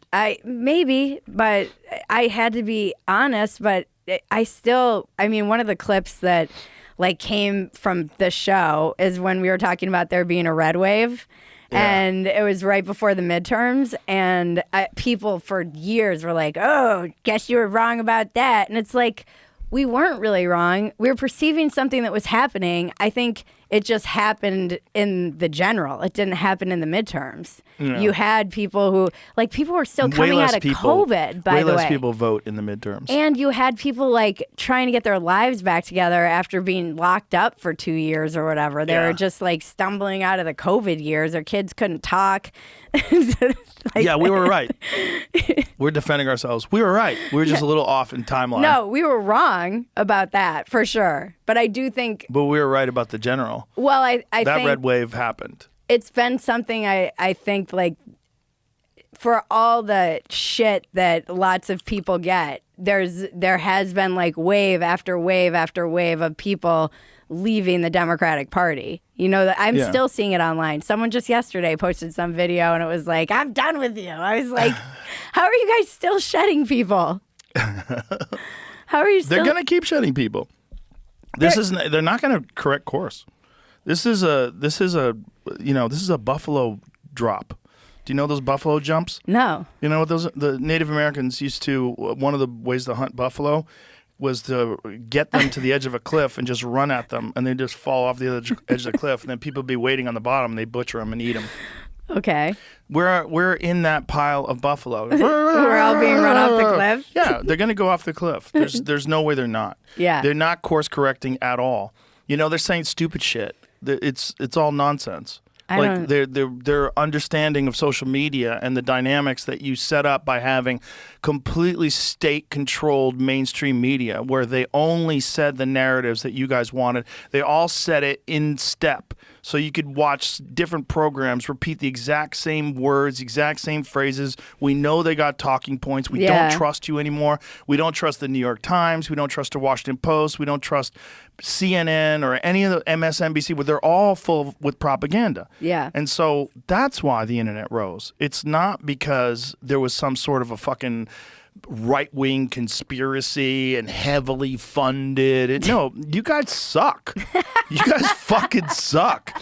And you're not real people, and you're not, like, nobody wants to hang out with Brian Stelter. You know what I'm saying? None of these fucking people are people that people can actually relate to and like. So much of it was bullshit too. Like, I didn't really understand media when I first came into media. I'd always been like in Hollywood and comedy, and then ended up in media. And one of the first parties I was ever exposed to, it was like the height of a lot of this, like 2018, and it was very divided, and people were in true like, oh, Trump is like gonna ruin the world. And there was a Daily Beast party, and Ann Coulter was there, and like people were all just hanging out. I'm like, these people don't fucking believe anything they're saying.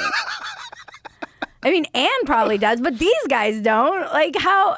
And then I would see this over and over again, where people would fight, and then they'd get off, and they'd like, I'll be like, see you at the play date, you know? And it's like, oh, you know, right. There was like something very strange to me about that, where so much. Do you remember that old cartoon where there was the sheepdog and the coyote? Yeah. And they would say hi to each other in the morning and punch in, and then they would fuck each other up all day? Yeah, that's how it felt. That's exactly. Morning, Ralph. Morning, Sam. That's exactly how it felt. Yeah. Well, that's what it's really like. It's pro wrestling. Yeah. You know, I mean, that's one of the things that Kamala Harris said after her debate with Joe Biden, where she believed Joe Biden's accuser that, you know, he had sexually assaulted some woman. Remember that? She said she believed it, and this and that. And then they asked her about it on Colbert. She's like, it was a debate. It was a debate. And they're laughing. Of course. Of course. It's just a debate. Now you're his fucking vice president? This is so nuts. So you said you think the guy's a rapist, and now you think he's awesome to run the country, and you're so proud of him? We did it, Joe. Like, this is crazy. Like, yeah. We can't trust you if you're willing to do that for a debate. Yeah. Your debate should be what you really think. You should say, I don't know what happened. I don't know what happened. It's a very troubling accusation, but of course I don't know what happened. For you to say that you believe it just because you want to win. Now all of a sudden I have to say, well, I don't know if I can trust you about foreign policy. I don't know if I can trust you about the economy. I don't know if I can trust you about censorship and the need for a social credit score, all these different things. Like, what is the real person behind these actions? Are you entirely motivated by money and influence? Because that seems like a lot of them. It's upsetting to me, though, because even though it's like, we can see it's like wrestling, and some of these people are full of shit, and they're all buddies and whatever, like hanging out at Park City or hanging out wherever they hang out. Like, the real people are, I see how like broken some of the Elon thing recently really. It was like a whole new wave of people who were like, I don't know if I can talk to you. I've managed to survive like 8 years of the culture wars, still maintaining pretty okay relationships with even the most staunch liberals in my life. And the Elon thing, for some reason, you know, the hand gesture. The Hitler thing? Yeah. It like put God. people over the edge, and they were like, I don't know if I can, you know, be friends with a Nazi apologist. And like, I'm like, how have I made it this far? But I legitimately feel bad, because the media has told these people that this was literally Hitler for many, many years. And then he's up there shaking hands with Obama. There's, Joe Biden. They're all up there. It's a peaceful transfer of power. Like, if this... Have you seen the They're Kamala very one? confused. Have you seen the Kamala one doing the Heil Hitler? No. You haven't seen it? Yeah, I'll send it to you, Jamie, if you haven't seen it. Look, a lot of people do that gesture. That gesture is from my heart to you. That's what it is. It's just you really shouldn't do that if you are, if you're standing on a stage and you have an angry look in your face. I was joking too. Like, what if it was just this kind of autism and he did it, and then in his brain he's like, "Oh shit, that looked like a Nazi salute," and then he did it. Like, if I do it again, then it won't, and then it's just this cascading freak out, and he's like, "From my heart, I love you." Boy, Apple made it like real weird finding things now. They keep messing with this fucking interface. You're like, I can't search Kamala Nazi salute on Apple I know anymore. I have it, and I know it's good. Let me find it, you fuckheads. I haven't seen it. Oh, it's wonderful. Because usually it's just Here a it picture is. and then I they show found the it. context and No, it's no, not no. really actually that. No, this is great. Of course it's not that. Of course the context is not that, but here, this is I'm sorry, this is AOC. Oh, okay. Have you seen this one? I haven't seen this one. Give me the volume.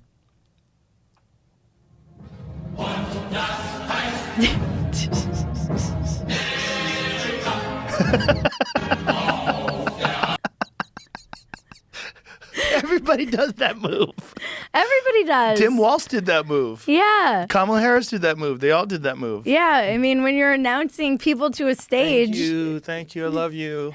But I here's love you. the problem when I just wrote a column about this. Like when it is the boy who cries Nazi, the nerds who cry Nazi for all these years, like it does end up running cover for Nazis. Oh, 100%. Like- 100%. That's part of the real problem. There was one actual real Nazi that I was following for a while on Twitter. I didn't even have to follow them. I clicked on their links a bunch of times, and then it just started showing up in my feed. I'm like, okay, good. Now I don't have to follow you. Right. I could see this insanity. Right. It was crazy. Well, that's why I love free speech, because you're like, I would rather see this. Look, X has porn. Hardcore porn. Oh, I know. I mean, it has everything. You have to watch it on X now because you can't watch it on. You can't get a Pornhub. No. It's all very weird. Thank you, Elon. It's all very, very, very No, it weird. is. It's a very, very strange time for people to try to figure out what's real and what's not. And you're not going to get a good roadmap from your leaders. You're just not. But and I don't think like we're not, like I've been joking, like we are the fake news now, Yeah, we like, said that today because what did they post? That was the video, right? there the was a fake video. video. Yeah. Yeah, you wrote, we are the fake news now. Because Yeah. I mean, Because that was we're fake news. just as susceptible to sharing stuff that's not true. Oh, yeah. I think there's a big difference between a massive organization being influenced with talking points by a government and corporations to present something versus an idiot sharing, propaganda without knowing it. But I do wonder like how you have to, I was talking to someone like, is there a way to, I think you have to just like pause, I assume everything is fake. That's my default. I think you start from there and then you try and do your detective work. Yeah, this is my thing. Oh my God, is that real? That doesn't seem real. No. Let me see if that's real. And then I check. Yeah, you assume But that's you have something to, over time. Before, when I was younger, I'd be like, I want that to be real, so that's got to be real. Right. Right? That's a problem. Well, that's how my husband kind of taught me to evaluate everything that I get from the media. He's like, I look at something and I go, do I want this to be real or not real? And if so, why? Yes, that's right. Like if you start there, Yeah.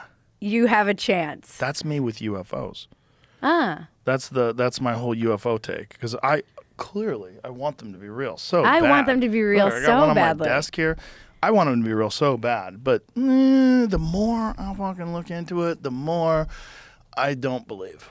The Really? More, yeah. I think a lot of it is horseshit. A lot of it, but also maybe some of it's real.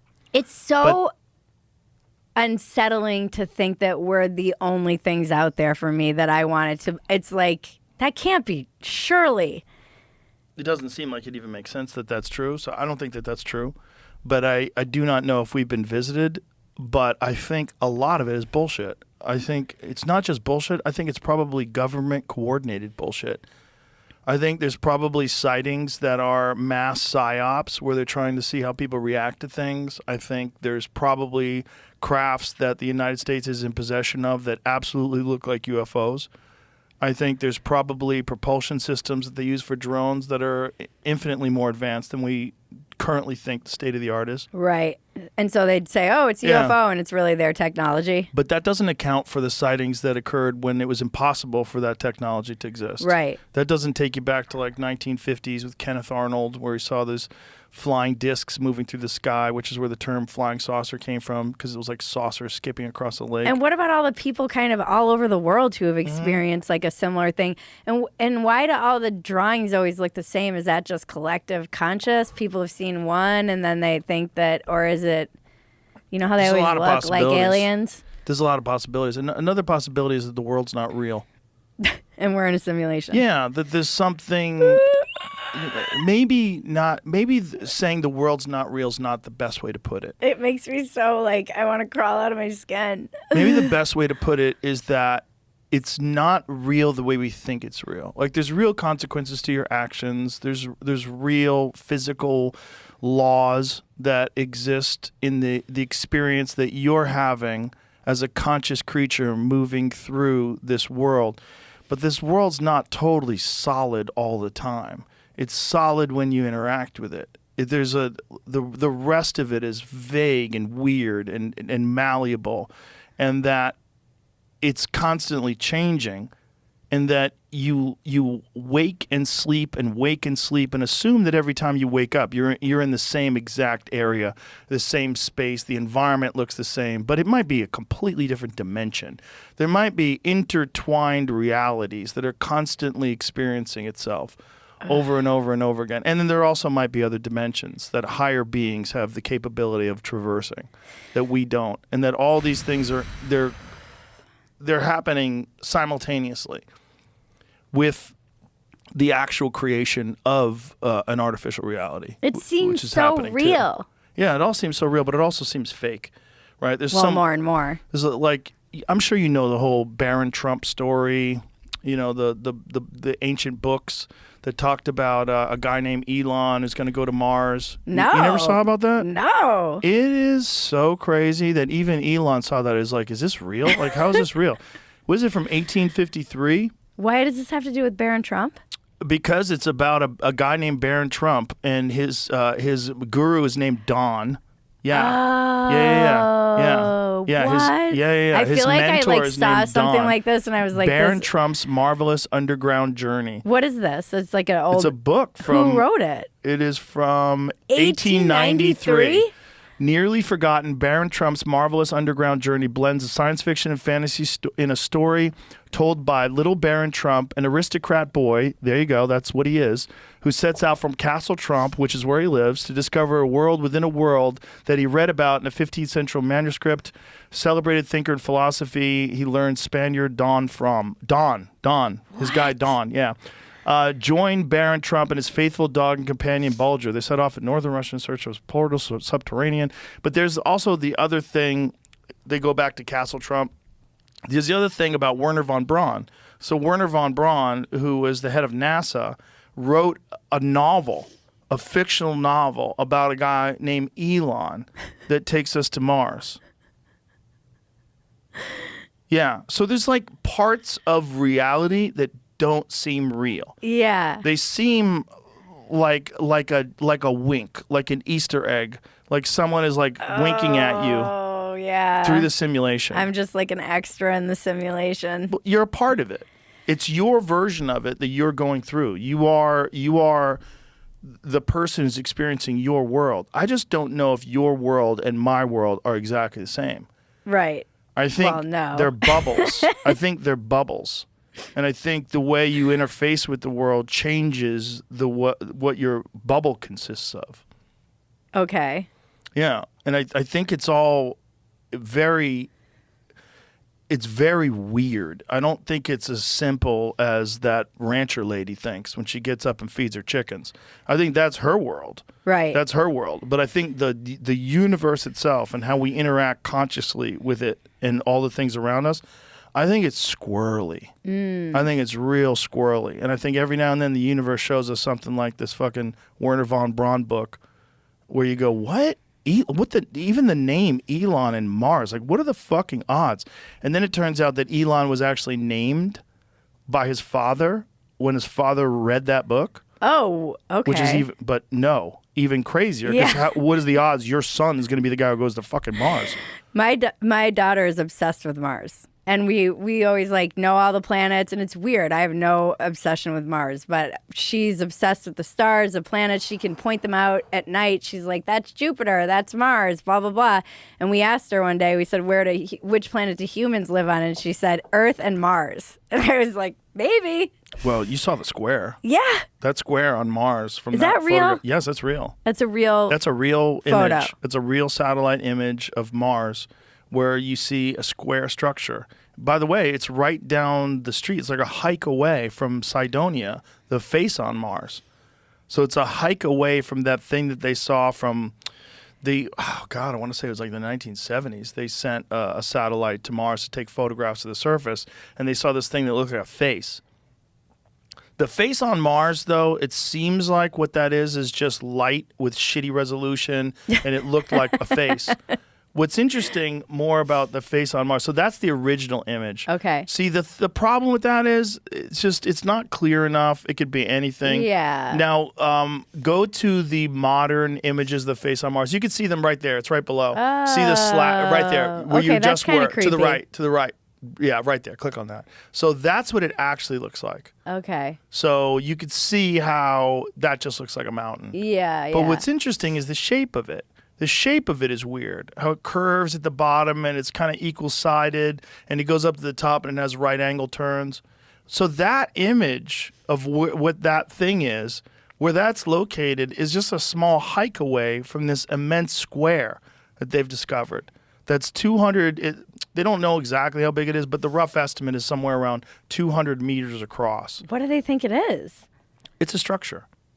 That's what I think it is. I don't think it can be anything other than a structure. What does Elon think it is? He thought it was wild. Has he commented on it? I mean, I sent him a text message. I said, imagine if you go up there and you find evidence of a previous civilization. He's like, that is fucking wild. It's wild because that's a real square. What the? Yeah, that just doesn't seem like that would exist. It doesn't seem like naturally. it doesn't seem like it's possible for it to be a perfect square. Yeah, that's crazy. That I thought this was fake. No, it's real. It's real. And it's very disturbing because that's a fairly high resolution image. And Elon has backed a mission to Mars to go and check that out. They want to check it out. See, there's an article right there from the Daily Mail. Elon backs mission to Mars, where he wants to send something up there to check it out. If you see these images, like I don't think there's a chance in hell that that's not made by someone. That seems very strange. I don't think that nature makes a square. No, I mean, But is that a rectangle or a square? I mean, it looks like, is it perfectly square? It might be slightly off. Whatever it is, it's 4 right angle turns that have equal lengths. Conspiracy theorists have likened the structure of the Great Pyramid in Egypt. Conspiracy theorist is a nice way to put it. Yeah, How about just people looking at it going, what the fuck is that? I know. Why do they always call them conspiracy theorists? Because they're assholes. They're assholes, and they work for the Daily Mail. So it's right down the street from that area, and which what is do they really think crazy. the face is? Just like a giant stuck in the Martian surface? I don't think anybody really thinks it's a face anymore. If you scroll up and look at that image from July 1976, that image, what's interesting to me is not the face, because I don't think it's a face. But what's interesting to me is the shape of the base of it. The shape of the base of it is weird. Yeah. It's flat on the bottom, equal-sided, and domed on the top. It looks unnatural. It doesn't mean it's unnatural. There's a lot of shit that looks unnatural in nature that is actually natural, but not squares. That giant square where it looks like building. There was like a civilization there? Yes. Well, the thing is, Mars had a real atmosphere. Mars has liquid water. Right. We know it does. And at one point in time, they think that Mars was capable of sustaining life. So if you imagine the planets over time get further and further away from the sun. Right. If you go back 1 billion years, how much closer was Mars to the sun, Right. and what was the temperature And like, we were and what like was the Venus? atmosphere like? Yeah, there's people that believe that the initial civilization escaped Mars and came to Earth. Oh. What about the moons of Jupiter?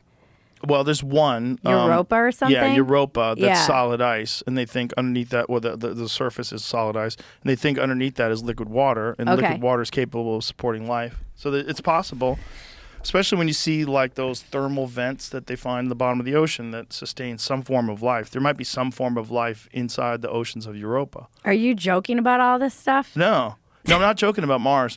That image, it sounds No, I mean, really crazy. like, are you joking about it on stage? Are Sometimes. You, sometimes? I used to have this whole bit about Mars, but there's places in America that you can't live to. Like, go to Death Valley, look around. Sucks, right? No Yeah. one lives here. Like, that's because it sucks. Get out of here. If you're not gonna fix that, and you're gonna go fix Mars. I mean, like, I the have whole no planet desire. has no air. Yeah, no, it's not appealing to me at all. Some people, you watch these documentaries and they're like, I think of Mars like my second home, and I want to go live there. I'm like, it sounds They also think horrible. they're a cat. I'm also a foxkin. Space just feels claustrophobic to me, even though it's vast and like until you can build things that make it feel a little more like. I just am like, I don't want to get in a tube and like go live in a. Do you watch Silo? No, I haven't watched it. I love Silo. Is it good? I love anything that's like post-apocalyptic show where people are living in a wasteland or in some weird, and they're underground in all these silos, and they all have to live, and there's people at the bottom, and it's really, but it's like definitely are like they've never seen the sun, they've never seen the sky. You know, it's like they've had an alternate history that's been kind of told to them. Jesus. Yeah. Yeah, that's all possible. Yeah, that's like a post-nuclear world. Like when the AI gets smart and nukes us all. Yeah, but how are we gonna get vitamin D down there? It's not good. They have like plants and trees Get and vitamin D from plants. yeah. It's I don't know. Do you are now that you like burned the boat and all of your stuff? Are you just kind of having fun rebuilding? What do you mean? Like you now that you just like did all your material. Oh, stand up yeah. wise? Yeah, I'm just having fun. Yeah. Just trying to come up with a new hour and fucking around. It's so fun. Yeah. It's it's a weird time for comedy. Do you 'Cause- think? Yeah. Yeah. Well, it's a really good time for comedy. Well, yeah, for sure, I feel 'cause like there's it's so a great much- time. Yeah, there's so much information. But it's a weird time too because like the center of comedy is now moved to Texas. It's awesome. So that's weird. That's Yeah, a crazy thing. that's and your it's fault. also moved online, which is also a crazy thing. Like the main promotional aspect of comedy is now online. I heard Jesselneck talking about this, about being like a clips comic. Like he was. I saw a clip of him going around talking about being a clips comic and How ironic. Yeah, it was very meta.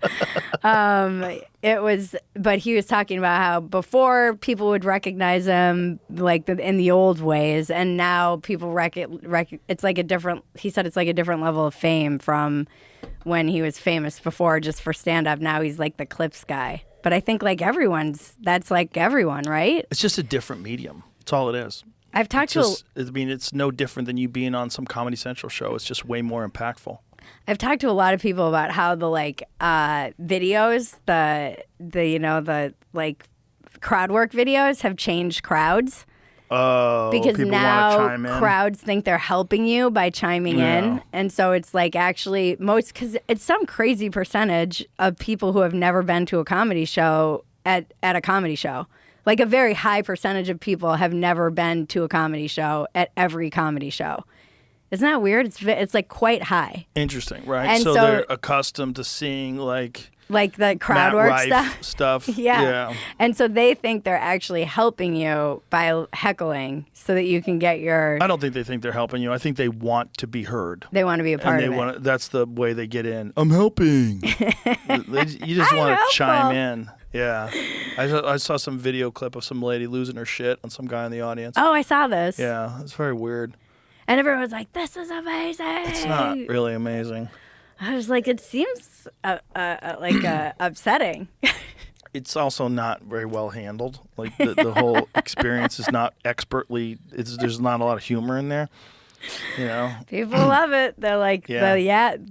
that this is comedy. It's subjective, I guess. Some people look well, at that. that's not they're like, comedy. That's yes. just talking, people talking, and Yeah. you know, one person with a microphone and power, and one person in the audience. It's like challenging that, and The give me the microphone, and it's fuck you, and you know, It's you're being a wild, like piece the of shit. clips thing. The clips are like feeding the algorithm is freaking. It's such a crazy thing to me. Well, that's with everything, right? Clips from podcasts are way more popular than the podcasts themselves. Yeah. So many clips go viral on, you know, X. And Do you you'll- think TikTok's going to be banned? No. No. They'll No. keep it? Yeah. Yeah, I don't think so. The fucking president uses it. I met the fucking CEO of TikTok when I was at the inauguration. What was that like? Like being in Satan's balls. Where? Just going to the actual fucking Inauguration? the actual house of government, being in the actual buildings where all this stuff gets done. It's very, very strange. How it's long like were you there? a couple days. And so you went to the, like, some of the balls. Yeah. Was it like Hunger Games? Like what? It's like really rich, entitled people that donated a lot of money, and they just like jump in front of you to take pictures with you. They don't care who you're talking to. They don't care. Everybody was like super pushy. It's all very transactional. Everybody needs to get on your podcast and needs to talk to you about a thing, and you have to get this person. It's like everything's exhausting, and everybody's wealthy. So and they spent a lot of money to get there. Like a lot of those people, they donated like $1 million. Holy So shit. it's like tons of thousands of people who donated $1 million Just to be there. just to be there.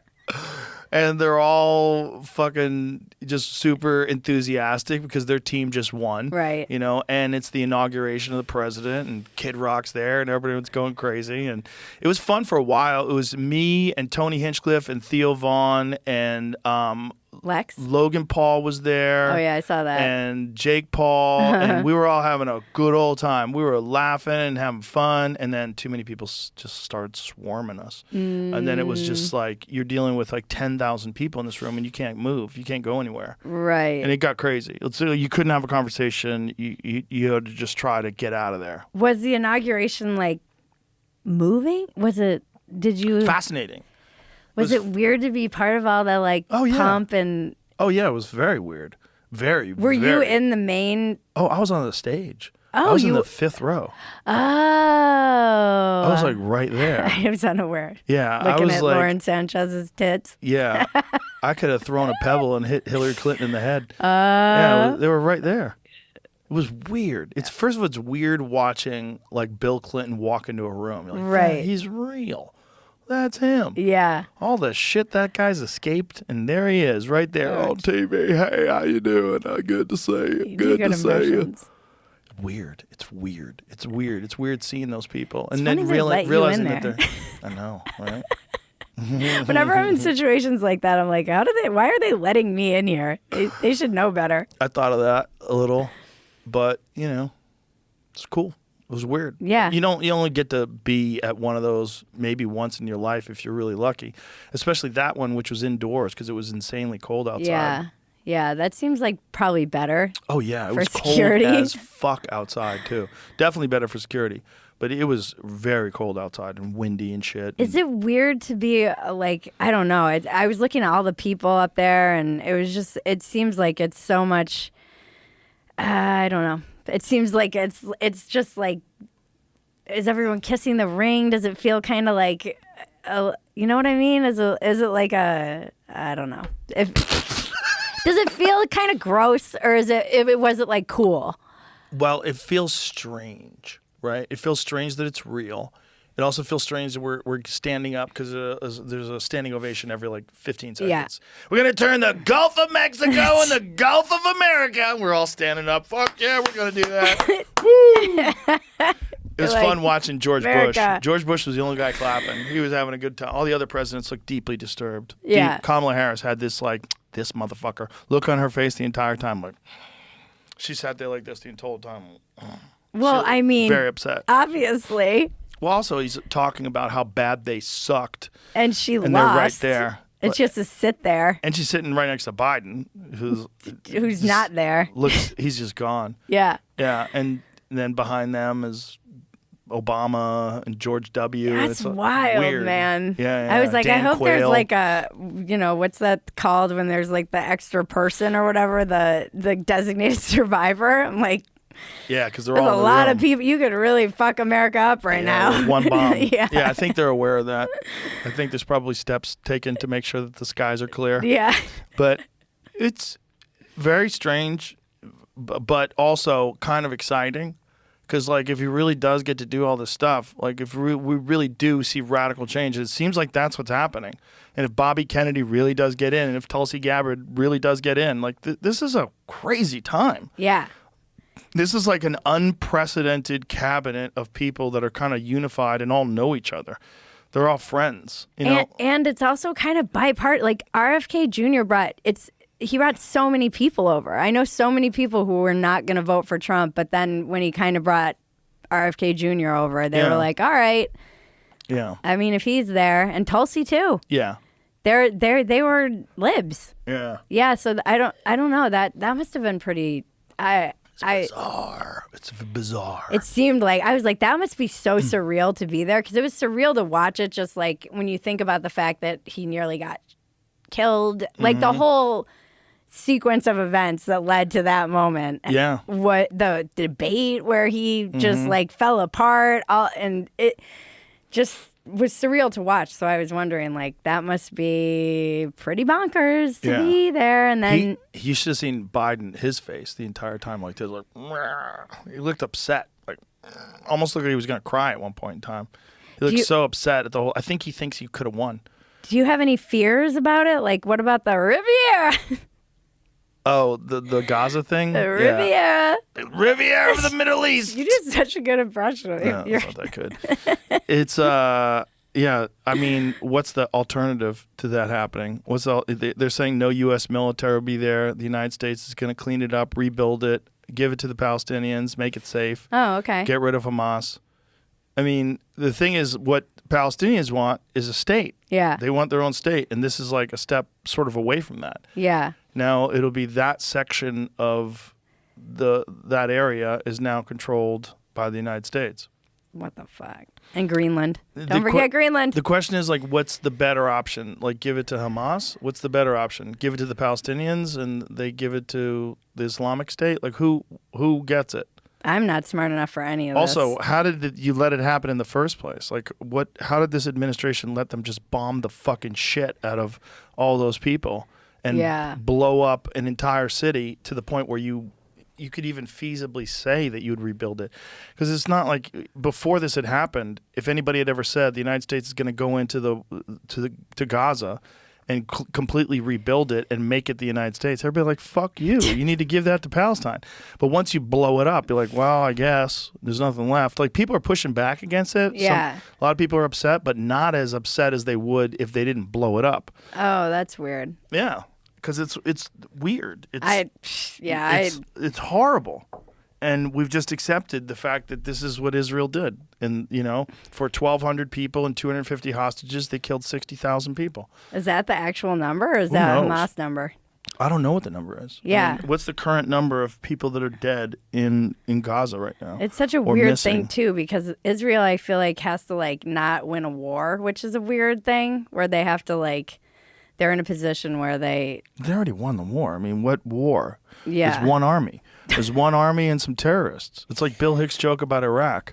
Like, it's only a war when there's two armies fighting. They're like, well, Bill, Iraq's the fourth largest army. He goes, yeah, well, after the top two, there's a huge drop-off. He's like, the Salvation Army is number 3. I don't want there to be war. I think most people agree on that.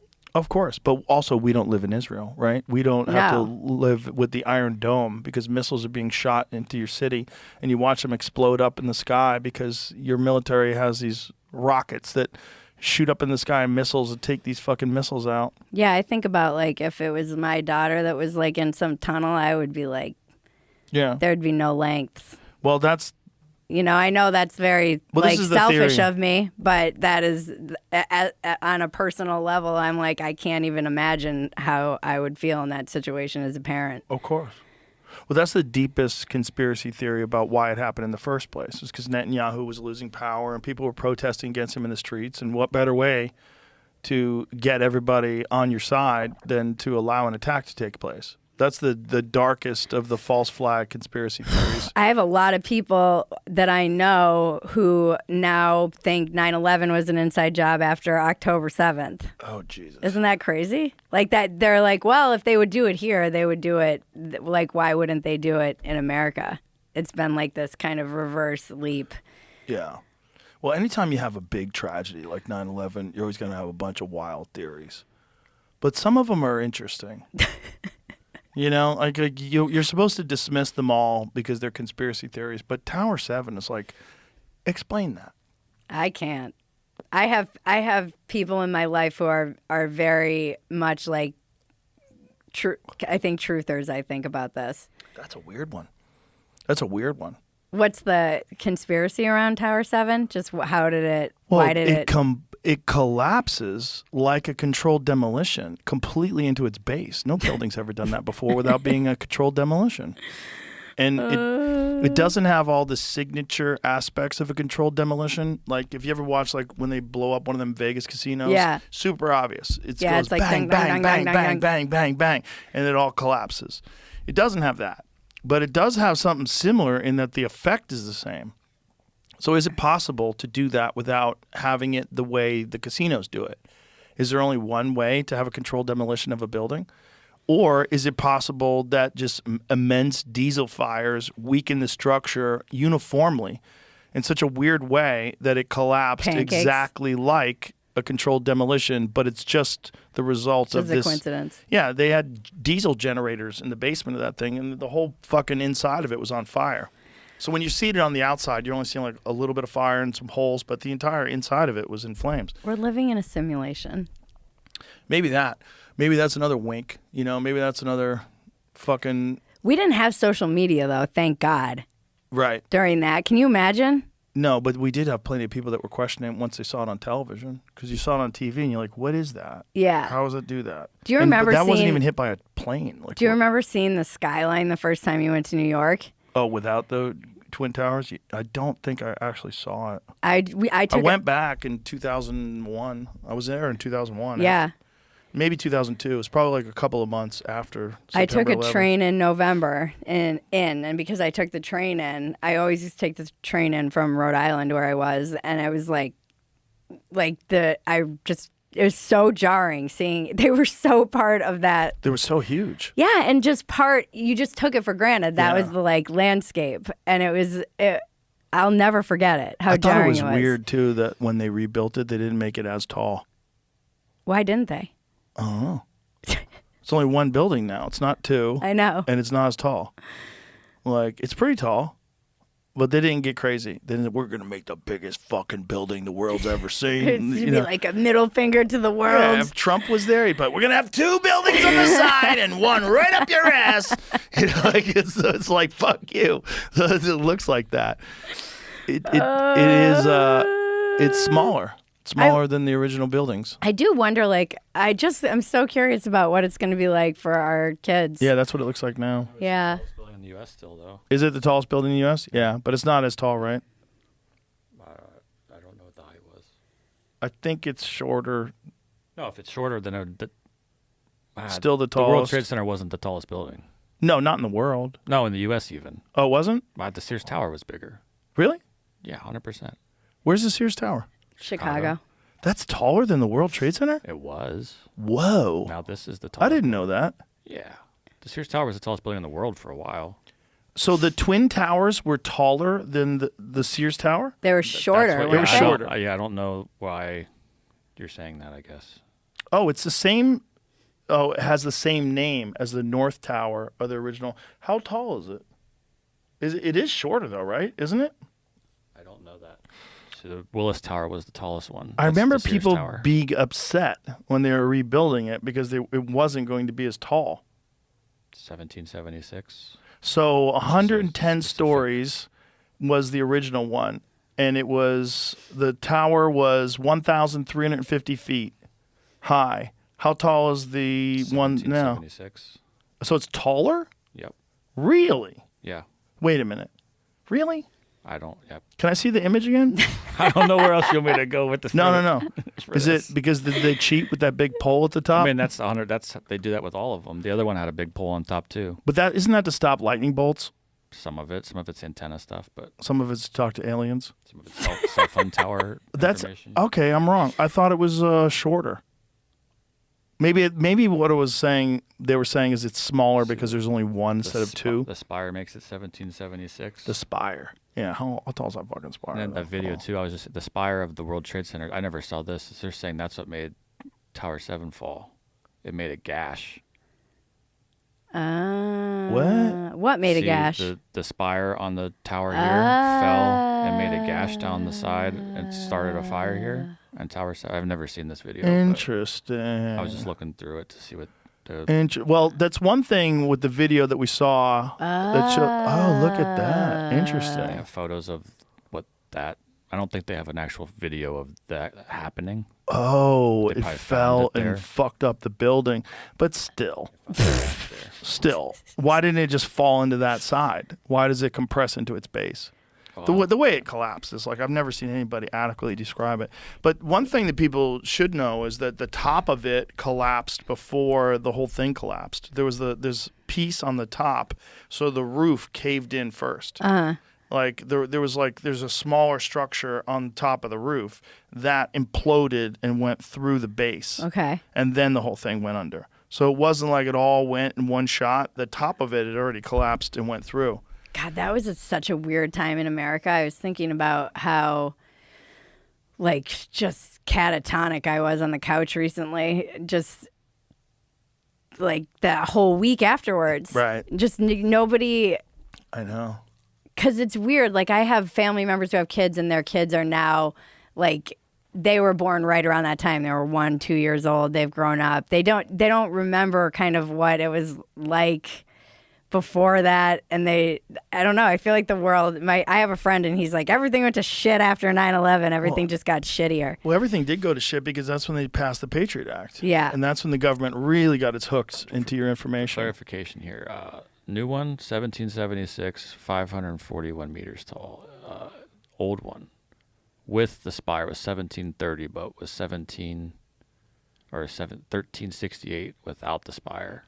Okay. The spire so without the antenna of the building is 417 meters tall. So I think you were close. Okay. What you were saying right there. So it's not much different, though. I thought it was a lot different, like 10 floors. stories or some shit. Is So it's 104 floors, And 4 basement floors. and the other one was 110 floors. And I don't how many basement floors, I don't know. Also, it's like, how tall are the floors? You know? I hope this one doesn't. do you think this administration is going to try and get rid of the Patriot Act? No. No. Why would they do that? I think they have that. They have those tools and power to actually. They'll use it as an excuse to go get terrorists. Yeah, but 'cause you haven't can- we all wanted to get rid of it for a long time? Yeah. Well, then they have the Patriot Act too, which is even more invasive. Yeah. Yeah. But people, like, that seems like a bipartisan thing somebody could get behind. Maybe, but the real neocons will come out and say that weakens us against our enemies.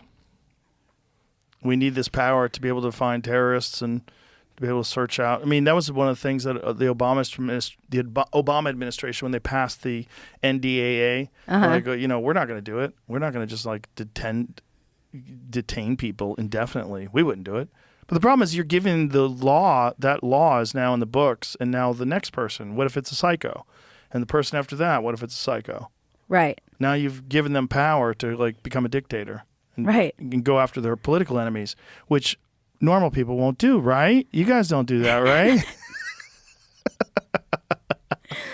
I mean, it's going to be a wild 4 years, I think. Because I did think that, like, I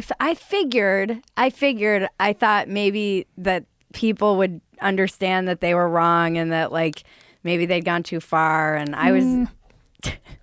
And it seems like hysteria. I don't think people learn that good. I think people learn by having their lives ruined and getting really angry. Right. And then they change course. But I think the people that are still comfortable and still working in these environments that still cling to these ideas, they're going to double down and wear a pussy hat and fucking paint their hair blue.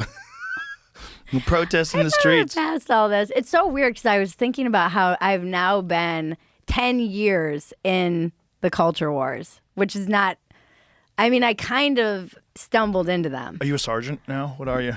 I don't know. Yeah, are you a general? I don't know what I am. I've been, but it has been a weird decade to be. I didn't want to. I think so many normies are like me. They just got kind of forced into being in them. It wasn't like I wanted to. I was like a drunk waitress who just wanted to tell jokes. Yeah. And then I started writing for Playboy, and next thing I know, I'm voting for Trump. Well, as a drunk waitress, you're one of us. You're a human. And humans, there's a lot of people that have opinions and ideas on things. They're just not good at articulating it, or they never learned how to articulate it. But everybody does what we do, or everybody can do what we do. They do it with their friends. They talk with their friends. Yeah. They bullshit about stuff. And, it's just a process of putting it out there. I've had some weird YouTube strikes that I'd say, yes, it's easy to do, except I've had to play 10 years of a game of like outrunning censors and like Patreon. Okay, we're there. And then we've got to get off there because I don't want to put all my eggs in that basket in case they go bonkers and shut it down. And then I feel like you're like a lot of people in this space have been for like a decade out, We're like, how are we we got like the dumbest strike on an old ad of ours. And it was something that we said. And then you have to go to you've got to go to like class and get re-educated. Jamie got re-educated. Didn't you, Jamie? You feel better right now, right? What? You feel smarter? Now you got re-educated What by did YouTube? you get re-educated for? Which part of YouTube? You got re-educated. Sure, I guess. Didn't you? When we had a strike, you had to do the little classes. Oh, that's what you're talking about. Oh, yeah. He's like, what re-education? He got re-educated. He's What different for? now. He's better learned? now. Yeah, because we told factual information about COVID-19. And so you got a strike? Yeah, it was because it was like a long time ago. Oh, but ours is weird because it was a very old episode, so they that's ours must be too. like trolling. I don't know what they're doing. They're probably just using their algorithm and going after everything. And Ours, literally, we said, think for yourself and come to your own conclusions. oh, that's dangerous. That was the ad read. It wasn't even on our That's podcast. terrible. It was an ad read we were doing for terrible someone advice. else's podcast. Shouldn't give that advice out. People shouldn't be doing that. But this is why it's hard for people to just like say what they want. Well, what do you think is going to happen when you're looking at all this crazy shit right now with Doge and the uncovering of USAID and this dismantling of this bizarre left-wing ecosystem that's pretty much manufactured? Like, what do you see is going to happen with the rest of the country? I mean, look, there are a lot of people who did not vote for Trump. He won.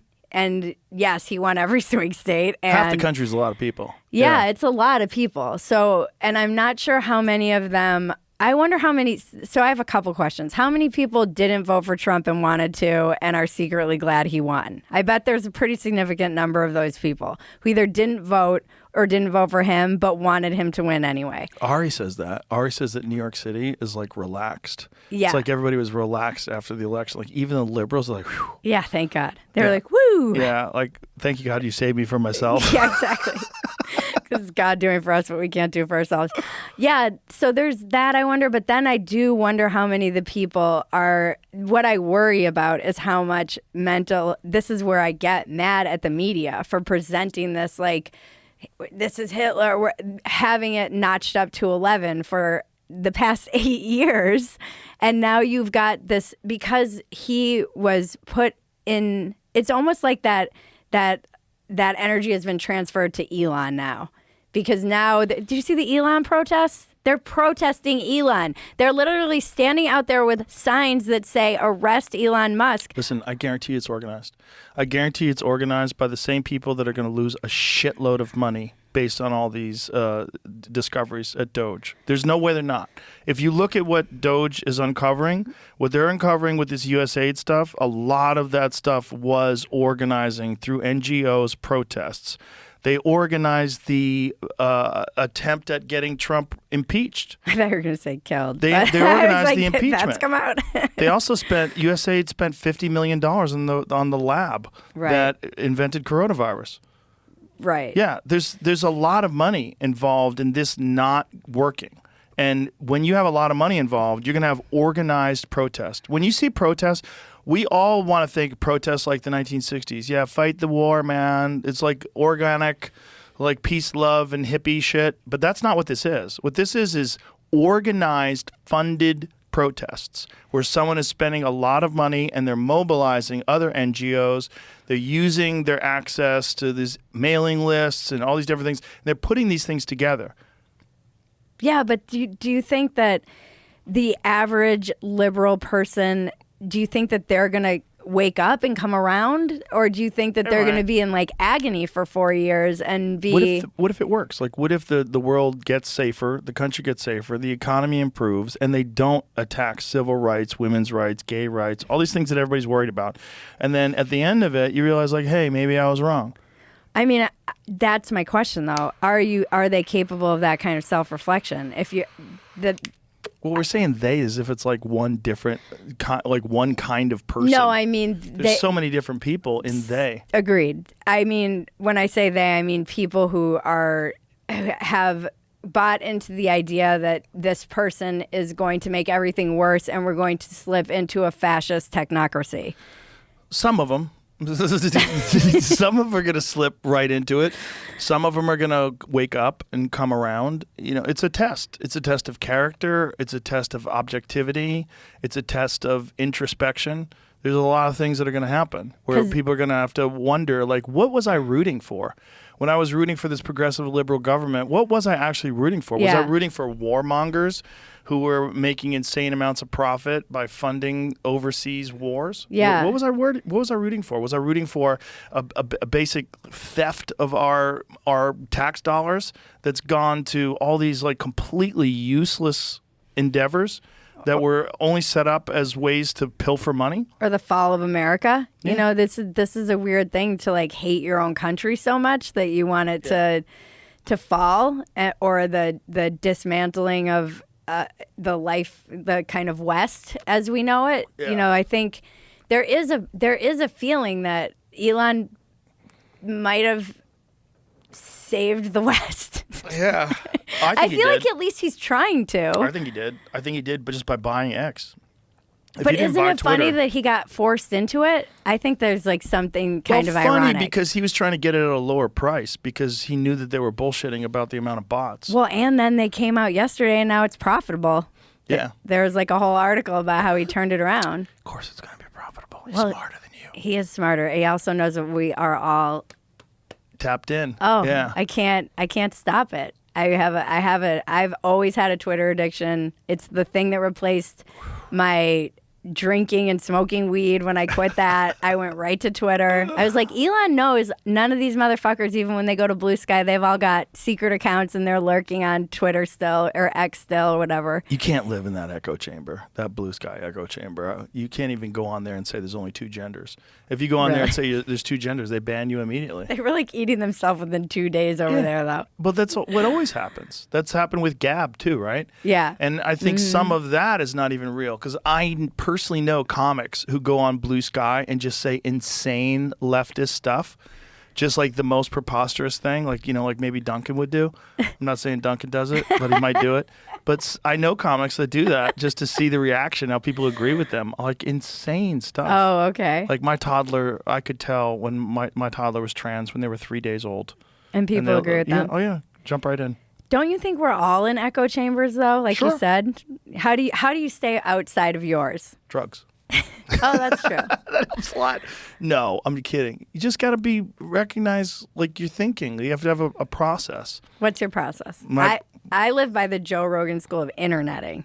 How's that? I take all your advice. I don't read the comments and I post and ghost. That's good. I don't like get in there and That's good. I definitely do that. And then I think of like, what do I really think about something and why do I think about it that way? And I try to go, is it because it's self-serving? Is it because I've said it in the past and I want to be right? What is it? You know, like what makes me believe what I believe? Yeah. And then you have to do a deep dive and all the goddamn arguments back and forth to figure out who's right. And all the logic and the and see people ignoring certain core facts. Like this is the most fascinating thing about this USAID thing to me is how people on the left are completely ignoring all the rampant, obvious corruption and conflicts of interest in the government funding non-government organizations that in turn fund the government. Yeah. Like, that's so crazy. And anybody that doesn't think that's crazy, it's like, what do you love money influencing everything in your daily life? Don't you think that maybe we have a problem in that we have a huge deficit? And if part of our huge deficit, we're spending fucking billions of dollars every year on horse shit? Yeah. I mean, that is my issue with people being like, see, it is the like political thing isn't right, which is true. It's important to be accurate, but it's also like, yeah, but there's this money shouldn't be spent this way. No. So just because this thing is maybe not true, you're pointing to this one thing that could be people are misrepresenting, but there's a much bigger problem you seem to want to just sweep under the rug and say, oh, like you guys are just crazy for noticing all these connections. But didn't they make them stop or something? Did they freeze their ability USAID's to? frozen. Yeah, These kids are nuts. But That guy who like found the scroll, how to read the scroll from burnt Pompeii. scrolls from Pompeii. Yeah, using AI. Yeah. Yeah, no, they're wizards. That's the kind of people that you want digging into this stuff. And that's why Elon got them. I mean, he knows what the fuck he's doing. It's all very strange because it's you're dealing with so many things that are happening at the same time. You have this technology that was never available before that is allowing people to freely express themselves online, right? And then you have this maniac billionaire who buys the biggest one and makes it the Wild West again.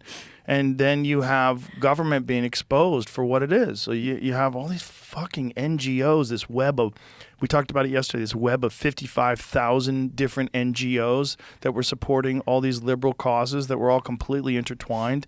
And they had to use software to find that and to figure it out. Yeah. So they're finding out that this is like this complicated propaganda network that existed. Like, that's not good. No. That's not good for anybody, left or right.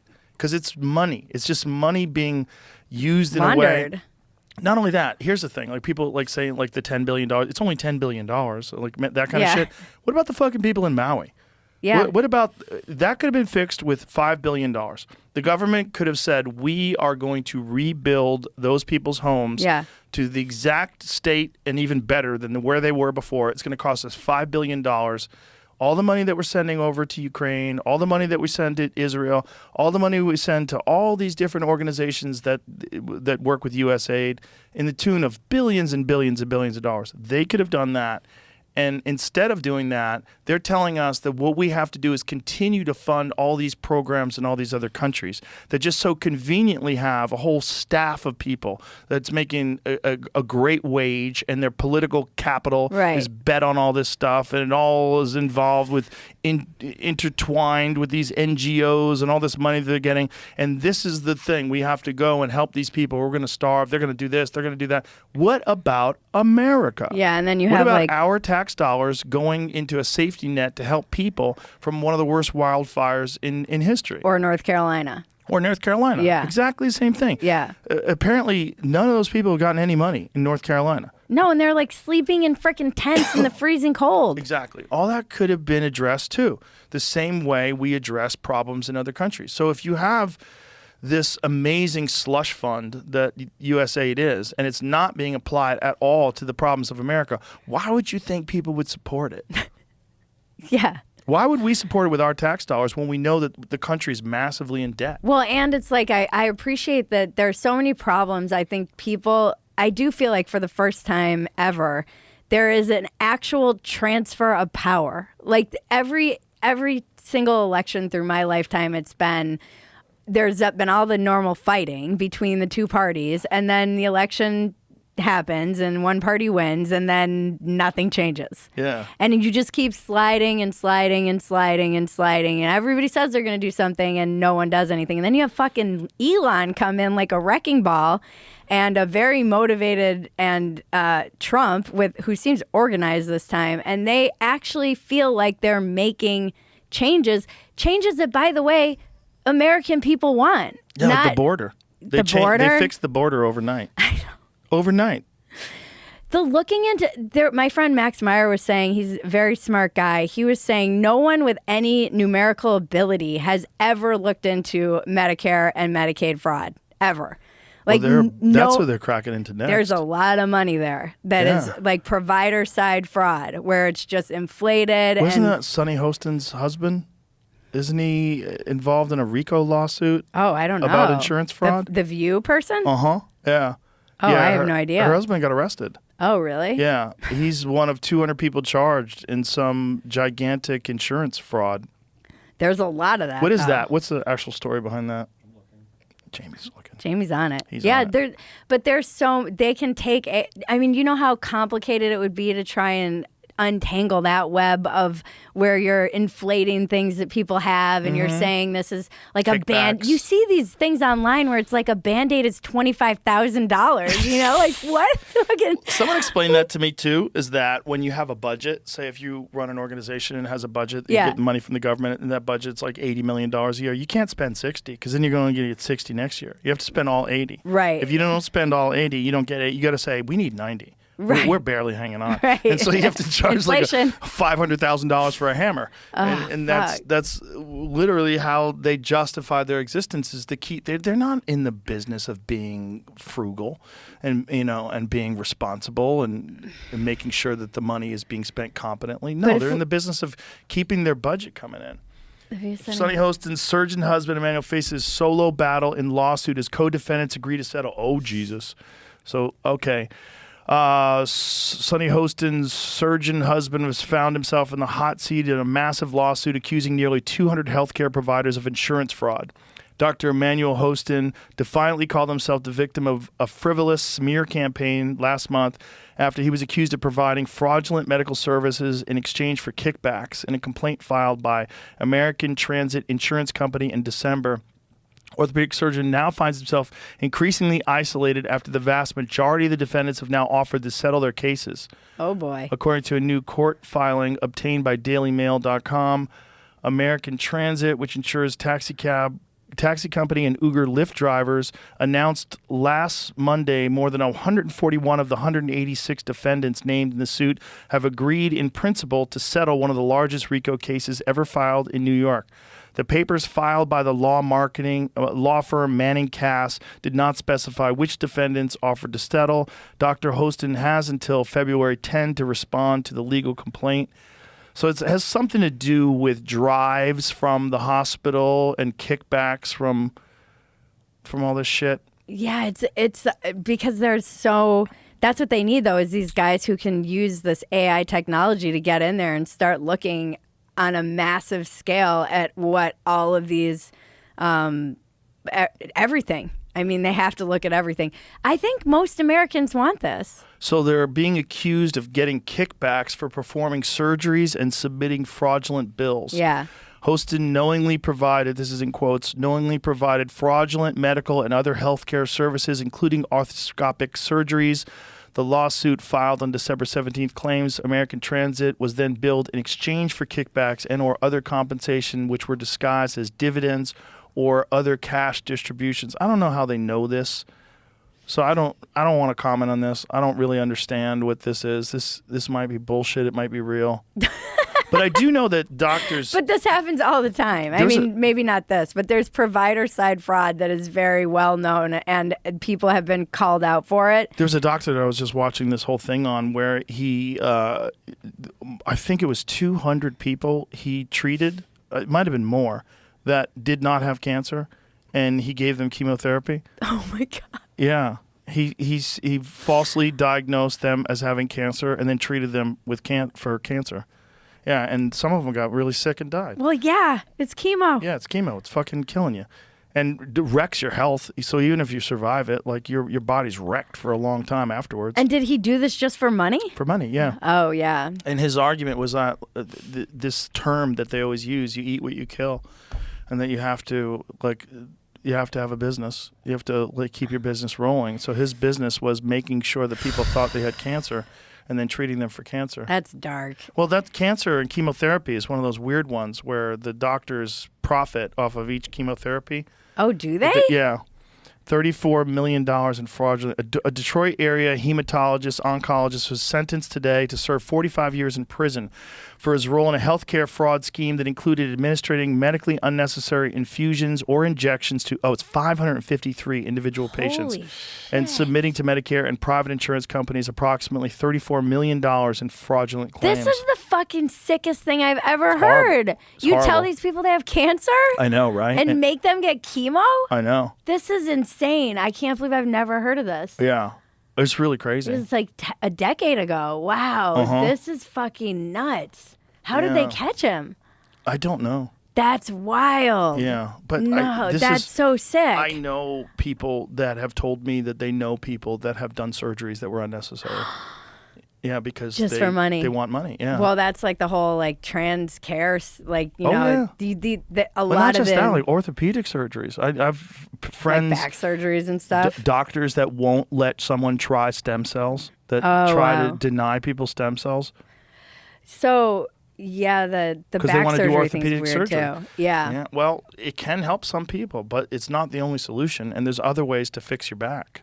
I always tell people that there's a lot of different ways to fix back issues. I've had back issues. I didn't have surgery. I was told to have surgery. I had a bulging disc in my neck. I was told that I had to have a discectomy. I did not.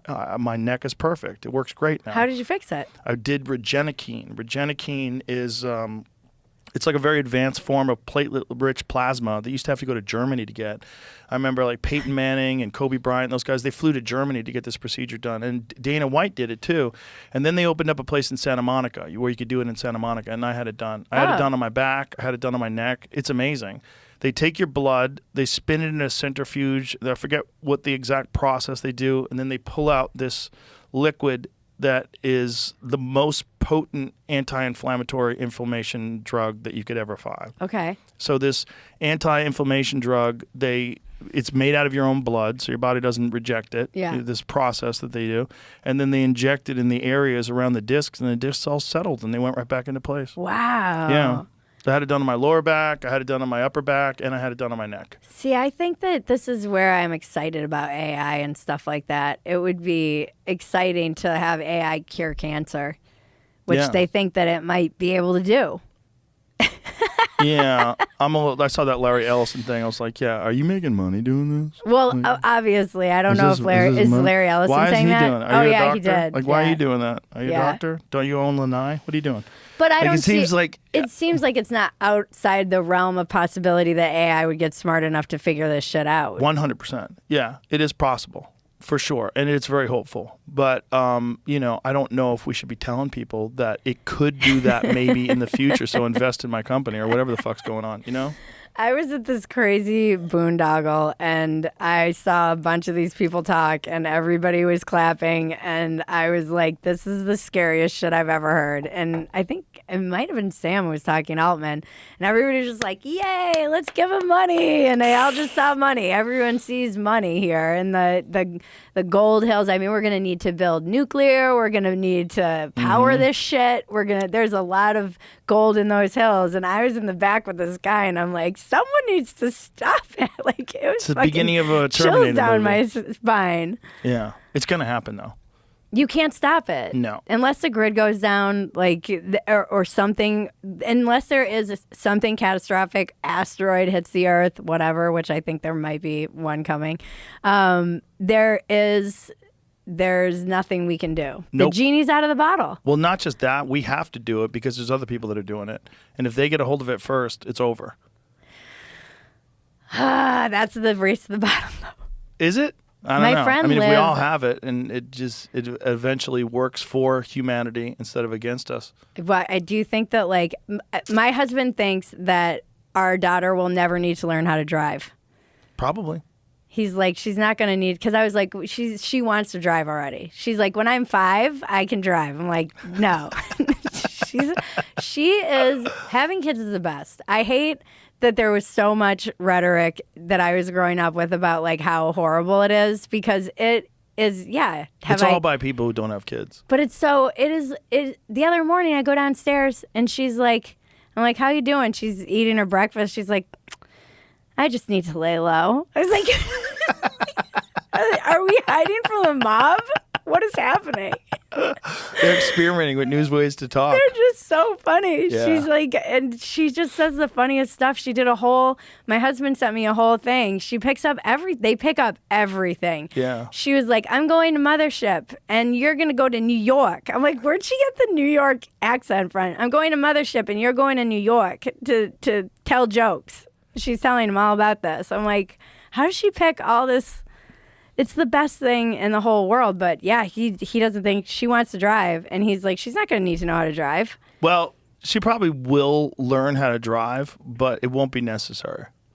I think they're going to make the argument that autonomous driving is way safer. But I think it probably is. Oh, it is. Yeah.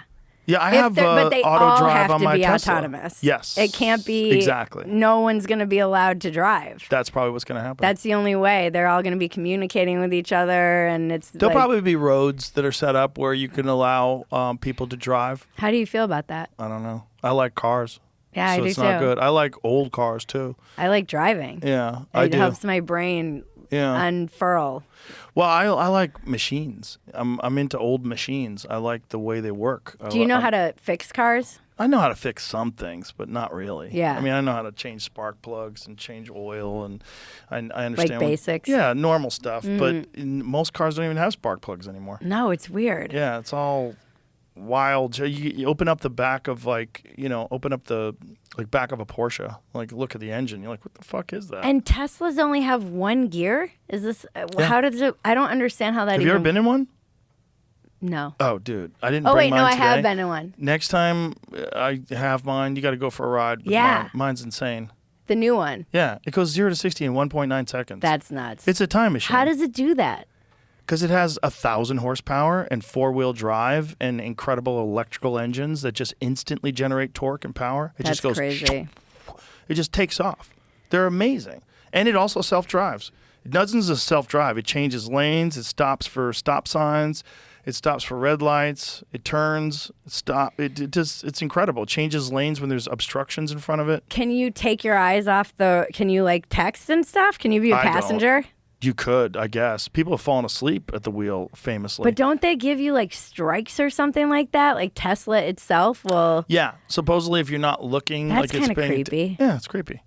Yeah, it's all creepy. But if you want to do it right, that's how you have to do it. You can't just let people take naps and just press play. But isn't that the point? I want to be in my car typing. Well, eventually you'll be able to do that. Eventually it won't even have a steering wheel. Eventually it'll be a pod that you get in and it takes you places. This reminds me of that Silicon Valley episode where the self-driving car drives right into one of the shipping containers and then he's just stuck in a shipping container. I didn't see that. Oh, it's so I never good. watched that show.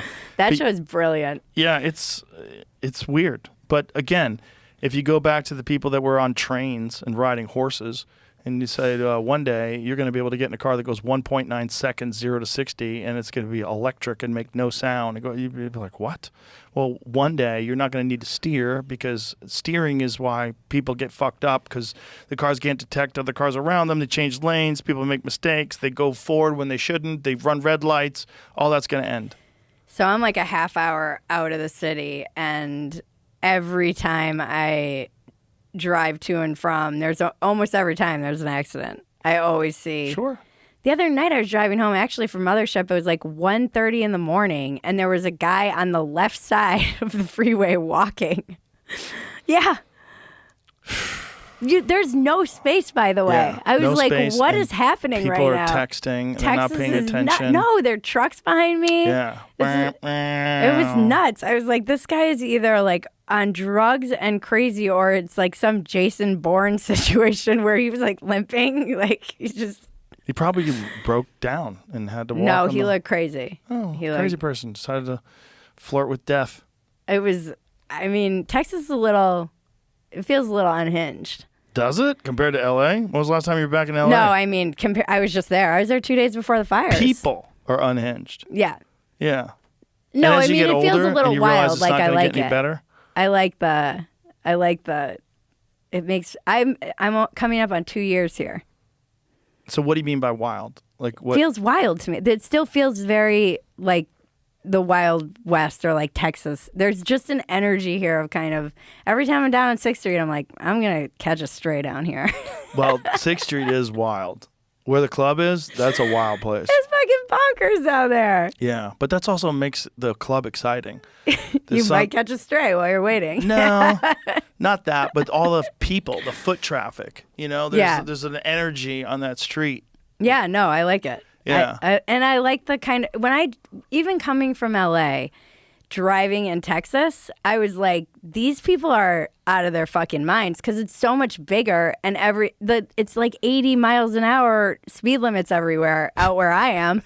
So everyone's actually doing 90. And I would be driving and I'm like, they're like, get out of the way, grandmas. And I'm like, I'm doing fucking 85. Like, it's not like I'm going slow. Are you in the left lane?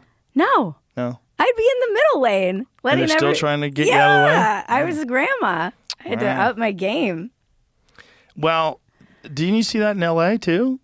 Yeah, but it was always like street racing kids, like maybe out further. How often could you get your car to 80 miles an hour driving around LA? At nighttime. I mean, at night. Yeah. But I'd see a lot of people driving super fast at night in LA. Yeah. More unhinged people, I think. Really? Yeah, because I would see people driving recklessly on the 101. Like when I was coming home from the store sometimes, I'd be like, what the fuck? That's people me flying going by home, you. though. Like, I don't know. It's pretty nuts. Well, when people live a half an hour away from the city and they want to get home quick, that's how you do it. Now it's me. Gotta hit the now gas. I'm the one who's doing 95. Well, it's those people too.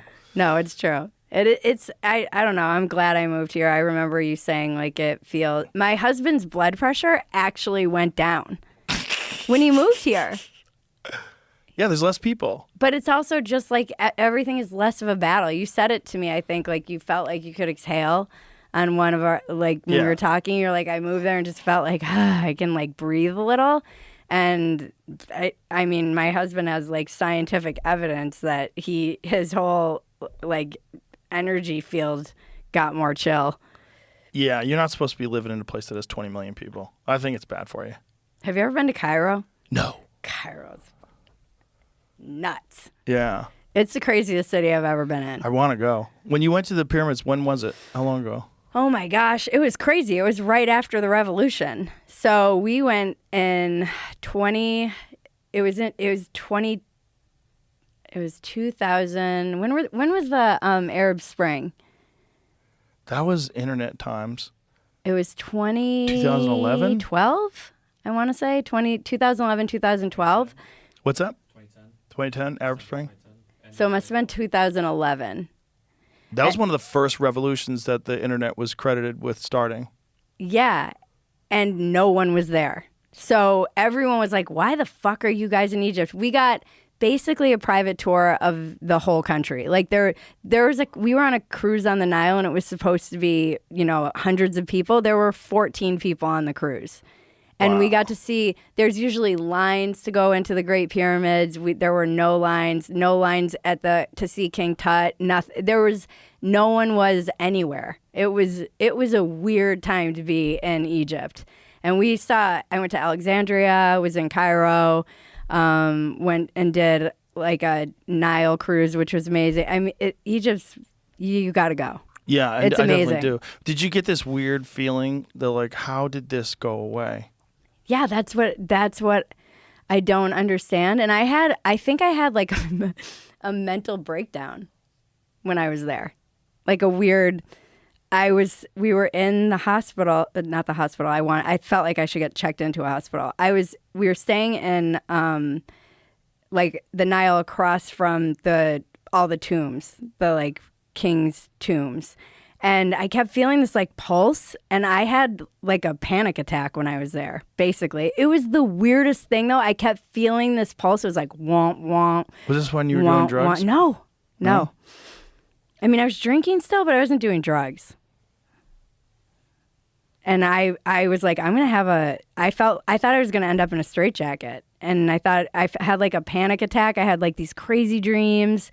And I was like, oh, this is where it all started for like my whatever. It was it's weird. So do you it's think a weird energy. Do you think you were getting this feeling like you said, like here, it's in the soil. There's something in the soil here, like this fierce independence because these people are tough and they survived making it across the Great Plains and all that shit. Do you think you felt that there? Like this is the feeling of this civilization that used to exist in this place?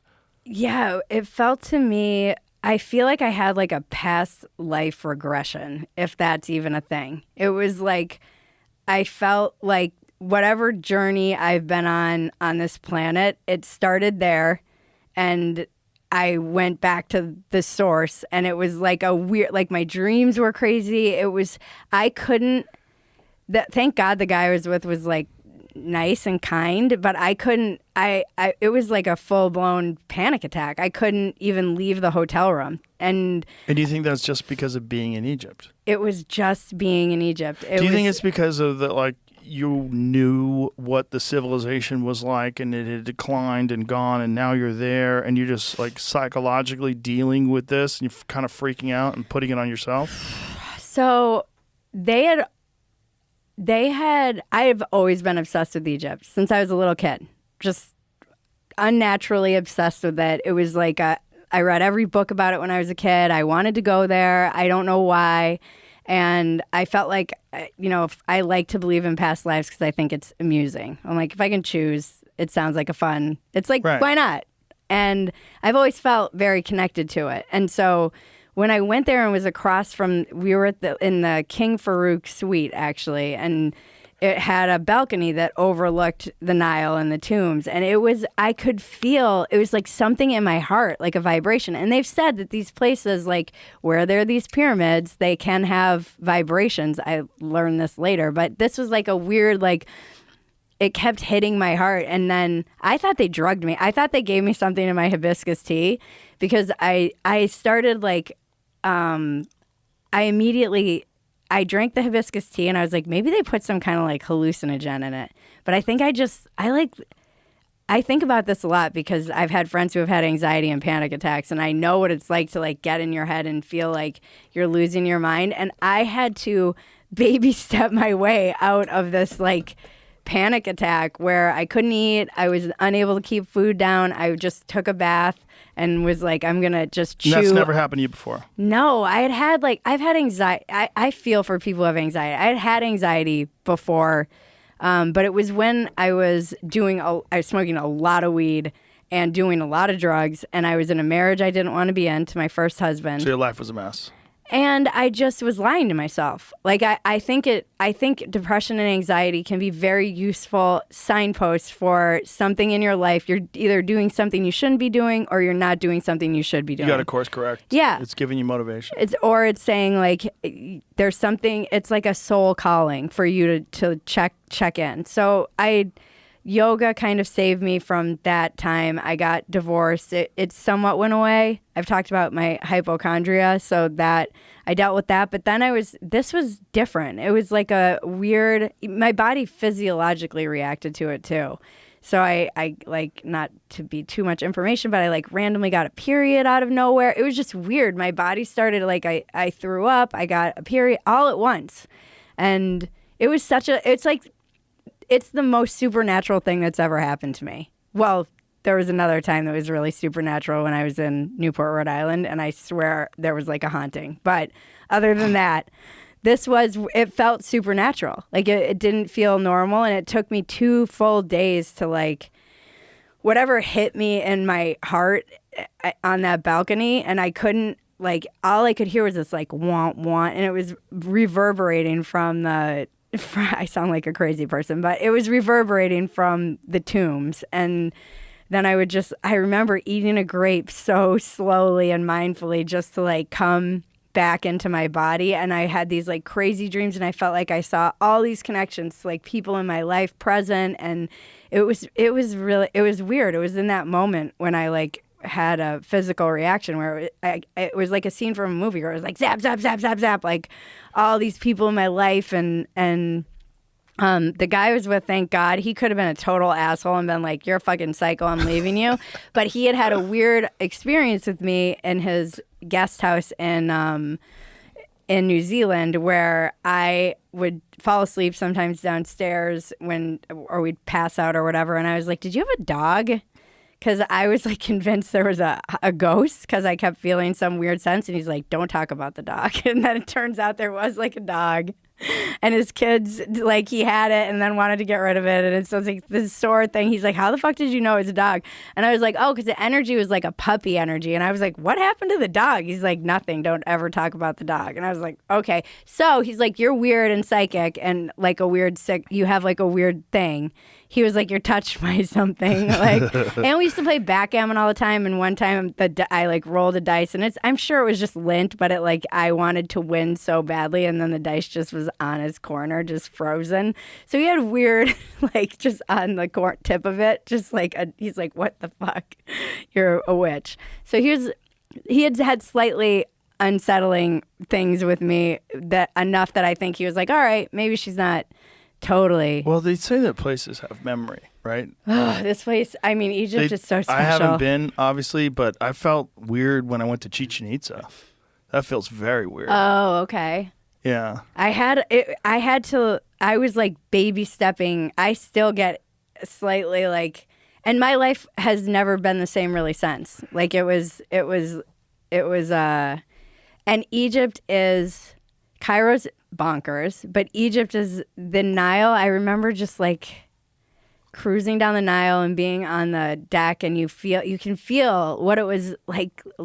You're just like, this is what the memory. Yeah. Yeah. And the tombs are all it's very, I don't know, it was very spiritual for me. It was like a very, I felt like a pilgrimage that I didn't know I was taking. That's how it felt to me. Look, it makes sense. It was the most sophisticated civilization maybe ever in terms of their building methods. You have to go. I feel like you would love it. I know I would love it. I know I just don't have the time. I almost did it with Mr. Beast. He went in December. I was going to try to do it and do it with him. He wanted to do a podcast there, but I just couldn't make it happen. I'm too busy. Yeah, it's a hike. Yeah, I need to take like a good solid couple weeks and go there. It needs to be something that I know that I'm going to be there for a couple weeks. Yeah. And right now, that's not really possible. Yeah. You know, I mean, I went to visit the site of the Eleusinian Mysteries, and I was with Brian Mirarescu. Where's that? It's in Greece. Oh. And that was wild. Really? That was wild. That place has a memory for sure. Yeah, I just like touching the walls. Like it just feels weird. You just feel like this is different. Like you're in the presence of something very strange. That like was Egypt. Whatever the energy, I bet Egypt was probably even more incredible. But whatever the energy of that place was, there's some of it left there. There's some weird, intangible feeling that's left there that just makes you feel very, very strange. When I was in LA at the Getty Villa, I always go there, and they had the Thrace exhibit. What's that? Thrace is like I didn't know anything about it. It's a civilization that was like partially in Bulgaria. I think it came after ancient Greece. There it is. Treasures from Bulgaria, Romania, and This Greece. statue is fucking insane. Whoa. It looks like it's looking at you. Look at the eyes. It That's is insane. insane to see it in real life. This exhibit that's there right now is truly one of the most special exhibits I've ever seen. I go to all of them that I can there. And that is... Wow, look at that but face. That's amazing. It's crazy. And I knew nothing about this civilization and society. And the more I learn about it, the more obsessed I am. But all of this stuff had its own... like when the fires were around the villa, I was like, oh, God, I hope that all this stuff is okay. Yeah. I mean, those walls are like fireproof, and they've got... I'd never heard of this before. I had never even really heard of Thrace. I've always been very obsessed with like Greek mythology, Roman history, all of these things. But Thrace is this crazy civilization. Look at the relief with two Thracians. I want to see if I have the. That's crazy. Yeah. If you're back in LA, I think that exhibit is there until March 3rd, I believe. Because maybe it says temporarily closed on top. I don't know if it's because of the fires. Probably. Closed temporarily. Yeah, oh, okay. I think the Getty's temporarily the closed. Getty's now open. The Getty Villa will remain closed until further notice. Oh, okay. I thought they reopened for some reason, but yeah, they must still be closed from the fires. Someday someone's going to be doing that with the World Trade Center. They're going to be wandering around that. This is where they used to live. They used to go to school here. They used to work in these buildings. That's going to happen. You think? The same way we go through the Acropolis and the Parthenon and wander around and imagine what it was like living back then. People are going to do that with us. Every Rome is so civilization, cool. every civilization collapses. We're just trying to hold this one off as much as we can. And they usually last a couple hundred years, which is ours. Yeah, we're pretty young. I mean, Yeah, but a lot of them haven't made it past where we got to. it always reminds me of that Porno for Pyro song. We'll Which make one? the pets. It's Oh, like, yeah, my yeah. friend says we're like the dinosaurs, and here we are doing ourselves in much faster than they ever did. Yeah. I don't know if that's real. The dinosaurs? No, the other thing, we're doing ourselves in faster than them. No, they got hit by a rock. I was we like, might too. oh no, we're coming to dangerous territory where we find out Joe doesn't believe in dinosaurs. I was watching. We were talking about Candace Owens last night. Candace Owens said dinosaurs are fake and gay. Is that what she says? Yeah. Oh. I don't know what she means by that. She might just be having fun. This This whole Bridget Macron thing though is crazy. Did you watch any of it? No. No. No, I got no time. But I did see a comparison to the photographs of the person that she's claiming is actually, like the brother. Oh, the brother. Didn't the thinks- brother disappear or something? Yeah, the brother disappeared. And the brother literally looks exactly like her. I mean, to a fucking T. She was kind of on the like Blake and Ryan thing too, I think. Yeah. She's Oh, she's a sleuthin'. this She's is been a it. sleuthin'. Look at these. Look at Okay, the- that's pretty freaking weird. I'll send it to Jamie. Because this is, I mean, she's just going all in. First of all, I don't even know if this is a real picture. I mean, this easily could be some AI bullshit that somebody created to try to pretend that the brother is actually her. But the brother is like not to be found. And if that's real, see, I don't That know if can't that's be real. real. I don't know if that's real because I mean, even the fucking teeth are the same. Like everything's the same. Every wrinkle of the face is the same.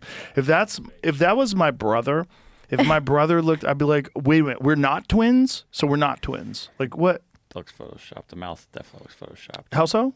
Because, like you said, the teeth are exact. Yeah, exact in the exact position, right? Yeah, they're not even almost Right. Yeah, It looks fake. It looks like somebody doctored up. Somebody used AI. same cracks in the lips. Right here. Pretty right much, here. right? That's probably bullshit. That mouth is photoshopped. Yeah, so you can't tell what's real and what's not real online anymore.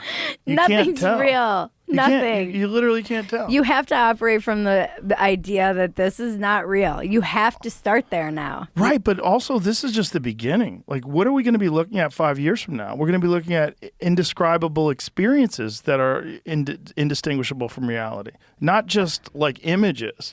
But you're going to be able to you're going to be able to have experiences that aren't real.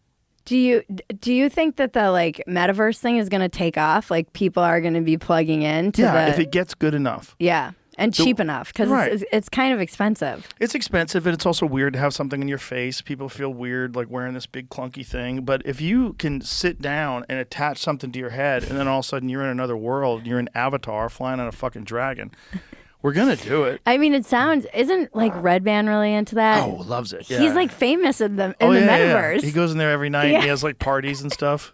He's a nut. But it's perfect for someone like him. He's a video game guy, loves the internet. Matt was telling me like he's like took him to a you can do a type 5 at a comedy club there. yeah. It's crazy. Well, Zuckerberg showed me that too. There's a metaverse comedy club. yeah, but he's like you had to like know people to get in, and he's famous. I was like, this is not there. It's nuts that this already exists to me. Well, it's just the beginning.